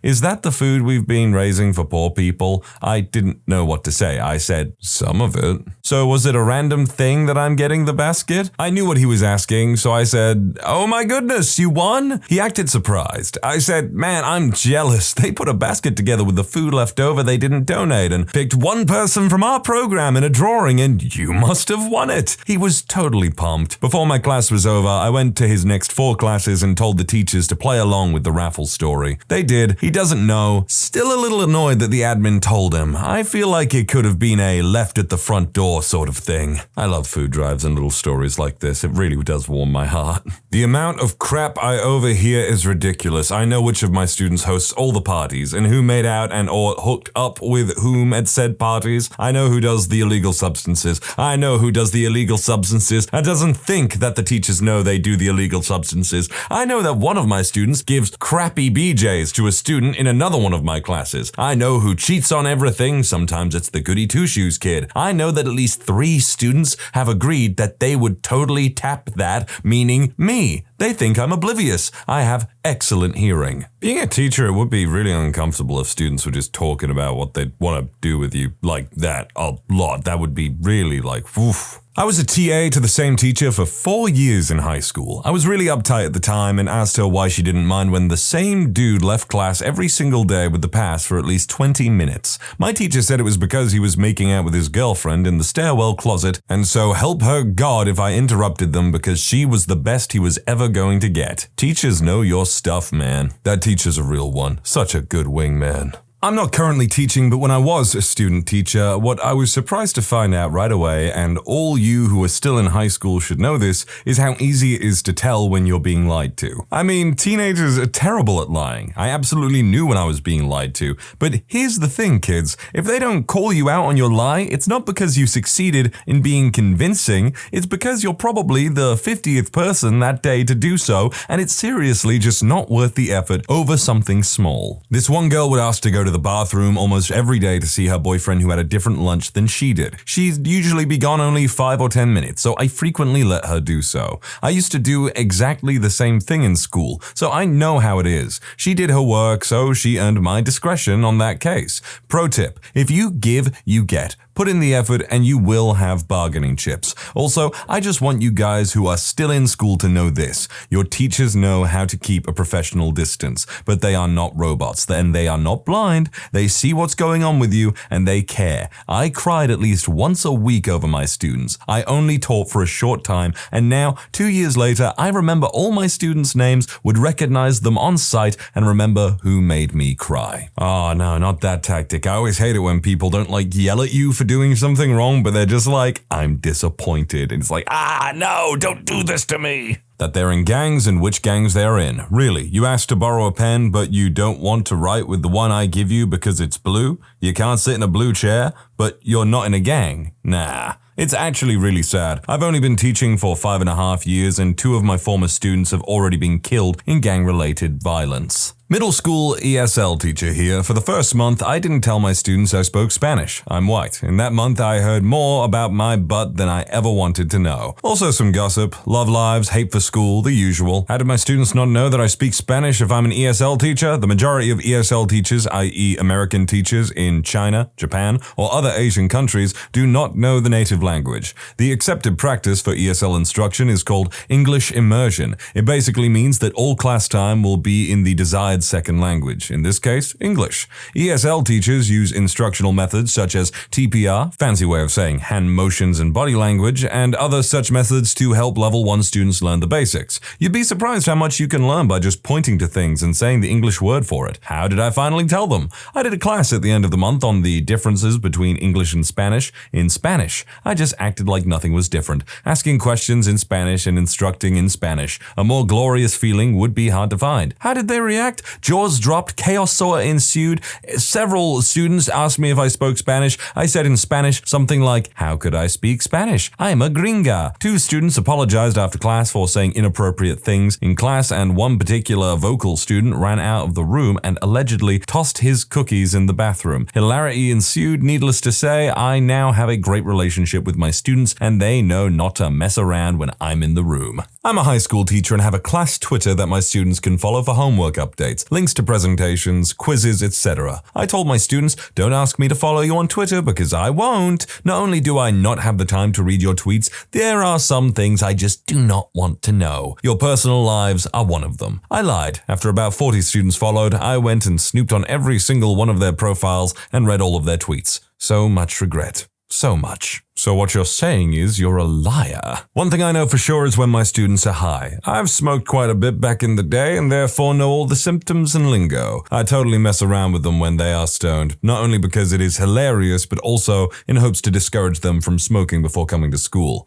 If I know it becomes a problem with any of them, then I will have the serious discussion about how you may not remember what you and your buddies talked about all those times when you were high, but you will sure as hell remember whether or not you passed my class. But for the most part, the stoners don't come to class too often and wait until after school. Teachers have huge amounts of access to students' information. We gossip more than students do. We know everything. Who hooked up with who on camp, the weekend, in the holidays. We know about makeups, breakups, and everything in between. We know who smokes. We know who is doing the illegal substances and who is getting up to mischief. We know kids' asexual and gender orientation, sometimes before they do. It's mostly just from listening in class. Kids seem to think that teachers can't hear personal conversations or that we don't pay any mind to them. We do. Working at a high school is like living on the set of a soap opera. I still can't believe how devastated I was when my favorite couple of 2012 broke up. It was torturous. You know what? I get it. You've probably not got much going on. You're just doing your work. And it's like, all the little bits of drama and whatever you hear is just a little bit of entertainment in the day to get you through work and keep you occupied, I guess. My boyfriend is an elementary school teacher and he says that he knows way more about students' personal lives than they think. Like their parents tell them their problems with poverty, immigration and stuff. Meanwhile, some of the kids are like,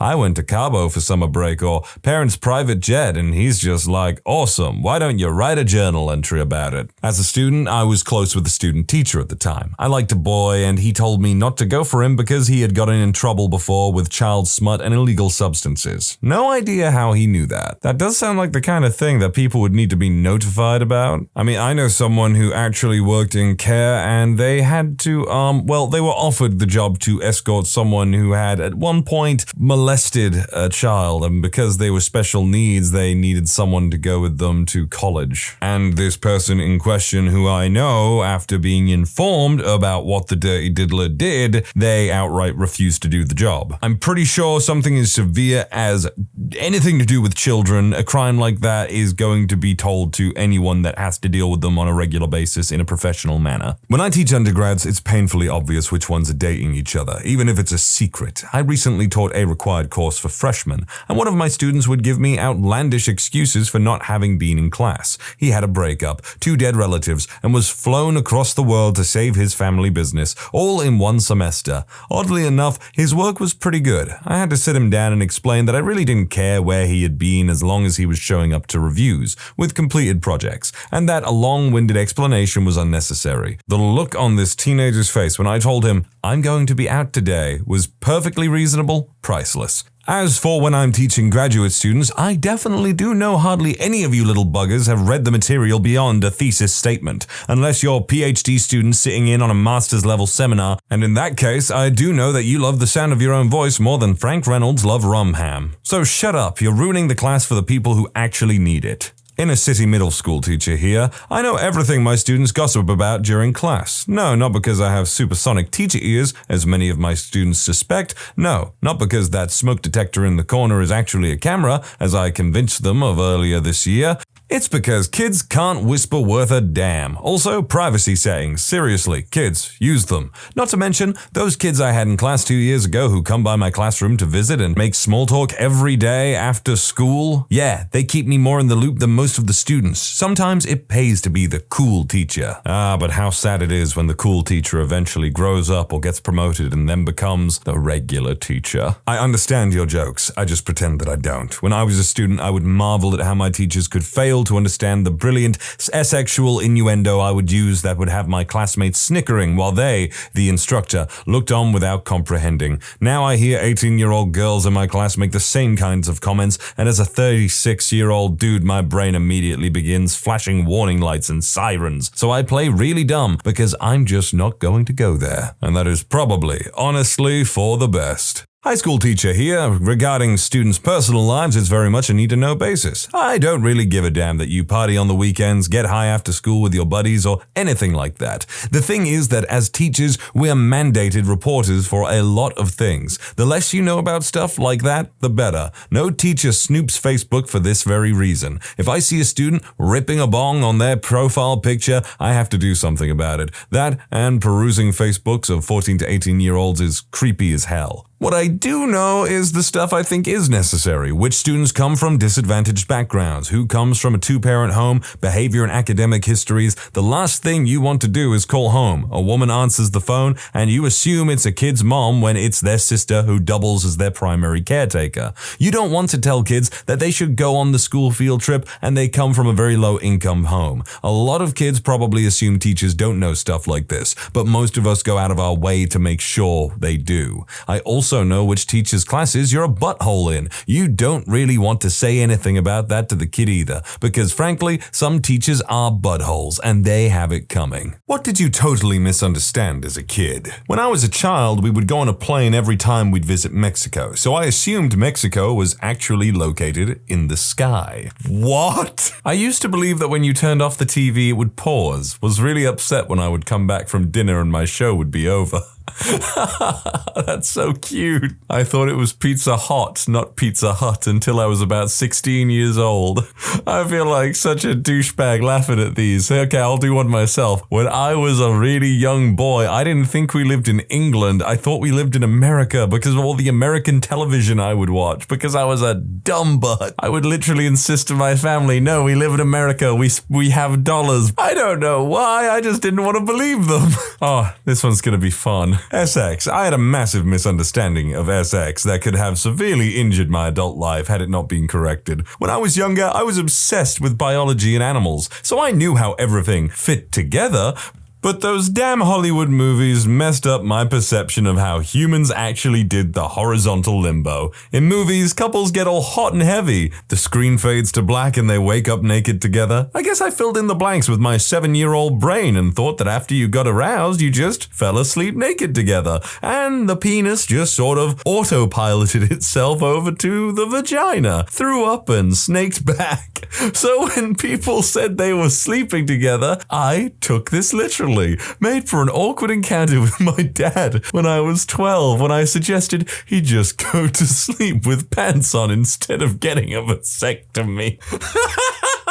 I thought that when you grew up, you got a special card that allowed you to go to the bank and have some money printed when you needed some at the ATM. And when I heard about guerrilla warfare on TV, I thought it meant that there was an army of really angry gorillas in other countries starting wars. I used to think that kidnapping was kids taking naps. I was very surprised as a kid to find out babies weren't pooped out and women had more than one hole. That if you got shot anywhere on your body, you would automatically die. I thought you had to marry someone who was born on exactly the same day as you were. I thought that God punished bad people and rewarded good people. Boy, was I wrong. When my parents used to talk about how things were black and white when we were watching TV, I thought they were talking about the whole world was black and white and wanted to know how everything was colored to what it is now. I had pictures of people painting grass in my head and thought this was the way the world was now colored. That'd be really trippy. One day you're like walking along and you see some grass that's just freshly grown in and it's all black and white, and then some people in a black van come in with a paintbrush and bucket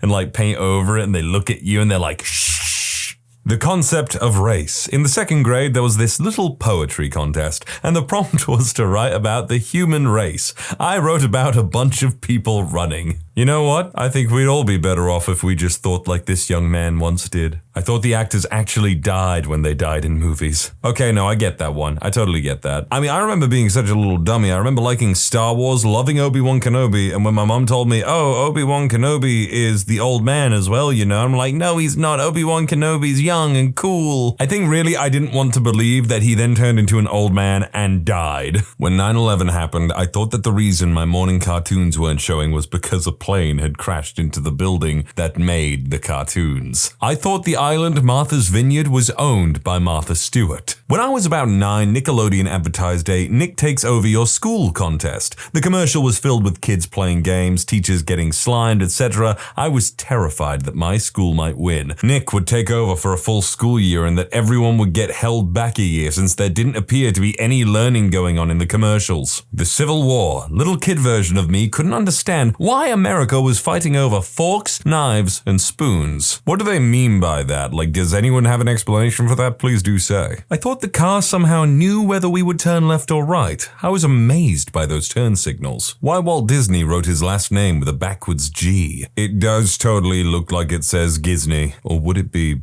Gisney? That $20 was a lot of money. I thought firemen burned down buildings. This was because when I was 5 or so, our neighbors sold or donated their house to the fire department to help trainees. So every day for like a week, the fire department showed up and lit the house on fire. I guess I somehow missed the part where they then put the fire out. So for years, I was scared of firemen and thought they set houses on fire. It didn't come out until sometime later my parents gave me the whole, if anything bad happens, call the fire department talk. When I was young, I knew people did things on purpose when they meant to do them. I thought the word was unpurpose, though, and so naturally the opposite of unpurpose was purpose. Once in first grade, I was sent to the principal and I kept insisting that I had committed said offense purposely. I thought Harry Potter was about bunny rabbits because Beatrix Potter wrote Peter Rabbit, so by the laws of word association, it was a series of books about little rabbits going on adventures with their friends. Ah, the word association game is a boy. Yes, I'm familiar with it. I remember not knowing that all the Final Fantasy games were set in different universes up to a point, except for when they decided that it was going to be a sequel, whatever. And I just assumed that any blonde main character that I saw was like Cloud with a different haircut because Cloud was the first protagonist I knew about in the franchise. I used to think people died on their birthday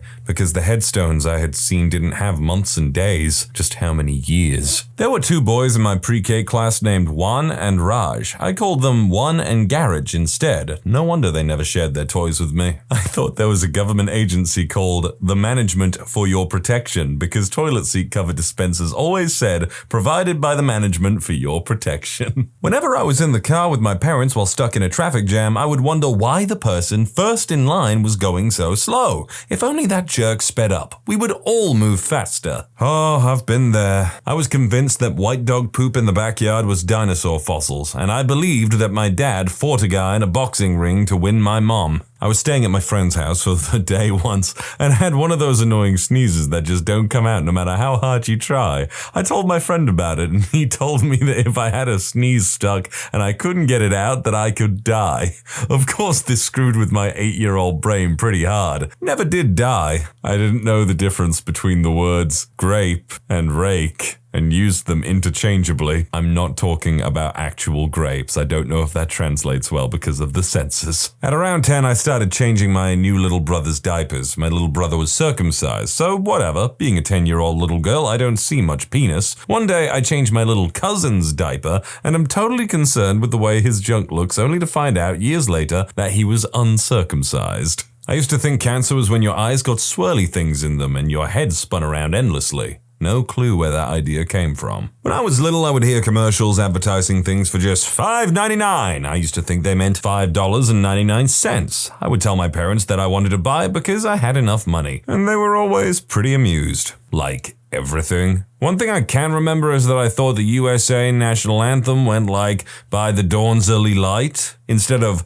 by the dawn's early light, as though dawn's early was just another one of those many words I was familiar with as a kid. I thought it was maybe an adjective, like the orange glow of the morning sun cast a dawn's-early mood over the park. I also thought as a very young kid that when you were fired from your job, the company killed you. I also thought dawn's-early was a word because I thought that's how they said it in the American national anthem. Once again, only knowing the American national anthem because I watched so many TV episodes from American shows like The Simpsons. My parents used to take me on vacation when I was younger, and we'd leave out of Newark, New Jersey airport. When taking off, you can see Bayonne, New Jersey, and it's all docks and cranes and ships. One time, I pointed out the window to the cranes and asked my father what that place was. He said, Bayonne, and until I was about 18 years old, I thought no person lived there, only worked there. I imagined it was just cranes and ships and docks. There was an infomercial for some kind of griddle. All I remember was people tapping a frozen hamburger patty or frozen chicken breast on the griddle, and it swipes to the next shot of the food fully thawed and cooking. I thought you had to tap the food on the griddle to turn it on. Oh no, Sonny, that's just a fun editing trick someone decided to do. When I was a kid, I had a book. In this book, a character moves to a new town.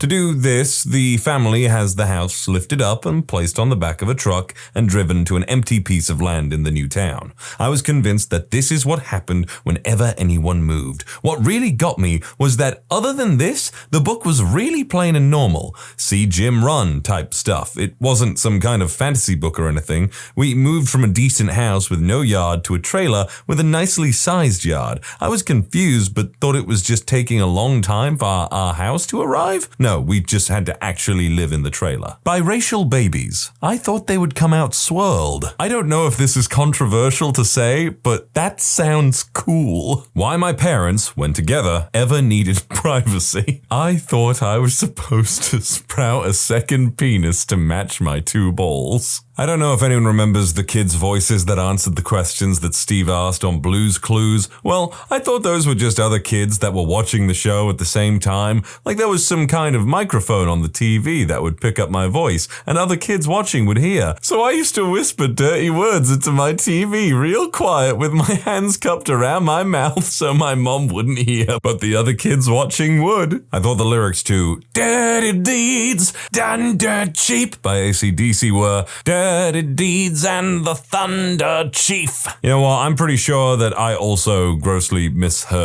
that song and thought it said something else as well. I overheard my mom and dad talking about having to fire someone. I thought it meant they were going to set him on fire. The fact that they were upset and serious about it added to the illusion. I thought I must have two stomachs, one for food and one for drinks. How else would the food know to come out one hole and the drinks out another? When I was 5 in 1996, I thought for some reason that 1997 was 1,000 years in the future. So one day, my parents were watching local news, and there was a story on a golf course that would be completed in 97. And my thought was, you idiots, we'll all be long dead by then. Why does a golf course matter? When I was a kid and my mom didn't want me to watch something on TV, she would tell me that it was a scary show or scary movie. Well, I somehow got it in my head that the 2001 Planet of the Apes film was the single most terrifying movie ever made. I didn't see it until I was about 11 or 12 and then understood my mom's parenting techniques. I mean, good lord, I would not want to have to live through the ape-human war. God, that'd be terrifying, horrible. Why women's bodies didn't return to the former state immediately after giving birth. I told my mom she was still fat as we were leaving the hospital after she had my sister.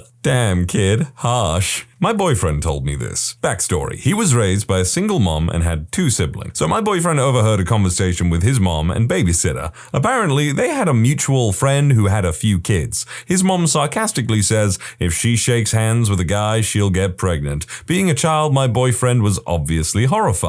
It took his mom a long while to figure out why he wouldn't shake hands when meeting people. My cousin had a chore chart of different categories like bedroom, bathroom, etc. The last category was labeled miscellaneous, and I always thought she had a neighbor that she did chores for and her name was Miss Alanius. Childbirth. I thought my dad would be able to have babies. They still have a good chuckle every time they tell that story. Marriage. I thought you had to find someone with the same last name to get married. It didn't help my parents didn't correct me on it. More so because they have different last names and were common law married until it was abolished a few years ago. I figured my parents were rebels. It's not the weirdest assumption kids have made about what constitutes getting married or how you get married, I guess. Autism. I always thought autism was like a license to drive cars. Autoism. I believe that you had to get diagnosed with autism by a doctor so that you were fit to drive. Makes sense, right? On television, informative autism commercials would constantly air and there would be a test crash dummy impacting a car. I thought that if you didn't have autism, you wouldn't be able to drive and you would get into an accident and turn into a crash test dummy. It all made sense a few years ago. I still don't have my license. I was 17 when I learned my favorite animal, the jackalope, wasn't real. I totally get that. It is mundane enough, it is plausible enough that it's like, yeah, that could be real. I think I might have been around the same age or older. I was 50-50 for a while though. I remember saying to my friend,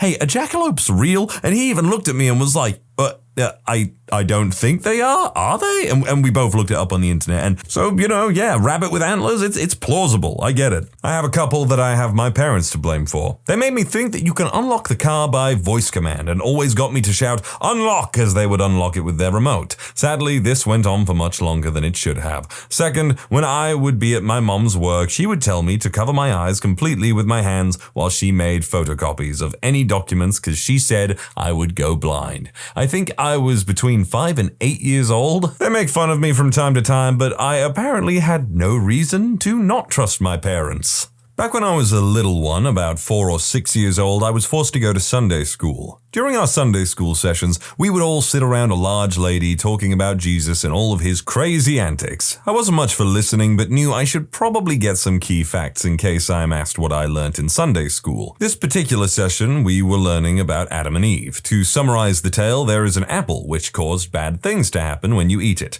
and 2 naked people. Anyway, fast forward to the next weekend where our family is hosting a family get-together. South American families have a lot of relatives. As my mother is showing people around our yard, she plucks out an apple. I smack it out of her hand and proceed to explain why she couldn't eat the apple. I had gotten the notion that somehow Adam and Eve became naked by eating the apple, and there was no way in hell I wanted to see my mother naked. Anyway, to this day, I can't eat apples in peace around my family without some sort of wisecrack. You should have paid better attention. It kind of reminds me, though, of how one time me and my friend got through a class where we were learning about the book Great Expectations, where we didn't actually read the book, but instead we referenced the episode of South Park where they did Great Expectations by subtracting and deducing what was too crude to be legitimate for the original work, and we actually got through the class really well. My dad was such a terrible highway driver that when we went on our annual vacation, he inevitably got into a car accident, usually a minor fender bender. I thought that every trip needed to include an accident and would pester him while on the road. When's the accident going to happen? When's it going to happen? What is wrong with you? I'm just picturing like the insurance agent, the police, every year on that day, on that annual trip, it's like, well, it's going to happen inevitably. This guy's going to call up or whatever, or someone's going to call up about them, and the police are like, he's coming. I know he is. He's never let me down. Thought drinking and driving referred to any type of beverage, so when my uncle took a Coke for the road, I was shocked. I'd always heard that you could only survive a couple days without drinking water. Well, I stayed with my southern grandparents for likely 2 weeks. During that time, I drank nothing but iced tea. I was really worried I was going to die soon. I thought Albert Einstein created and gave life to a monster called Frank Einstein, and that's why he was considered a genius. I thought when you moved somewhere, you had to find a person in that town who needed to move to your town and then swap homes with them. When people said, I'm serving so my kids don't have to, I assumed that meant your kids were forced into the military if you didn't do it? Kids are literal. That'd be a terrifying prospect for certain. I didn't realize John Lennon was a different person than Lenin, the Soviet premier, as the names are pronounced almost the same and both had a huge impact in the 20th century. The world made a lot more sense once that one got cleared up. Before I ever had the talk, I inferred that babies were in fact made when 2 people kiss and their germs mix. I wasn't that far off. I didn't understand that TV shows were recorded, so when I saw the actors jumping in age from young to old and vice versa in the span of a week, I thought it was some type of wizardry. I'm surprised I haven't seen one saying, I thought the cartoons were like in or behind the TV and I just had to like catch them when they were off guard or something. I was raised very Catholic. For some reason, I thought a person's torso was called their body, so when I learned that when people die, their bodies stayed on earth while the rest of them went to heaven, I thought upon death a person's head, arms, and legs flew off and went into the sky. I also thought people had funerals for torsos. It was pretty metal. What a charming mind you must have. I mean that legitimately, by the way. I thought for a very long, almost too long time that an only child was pronounced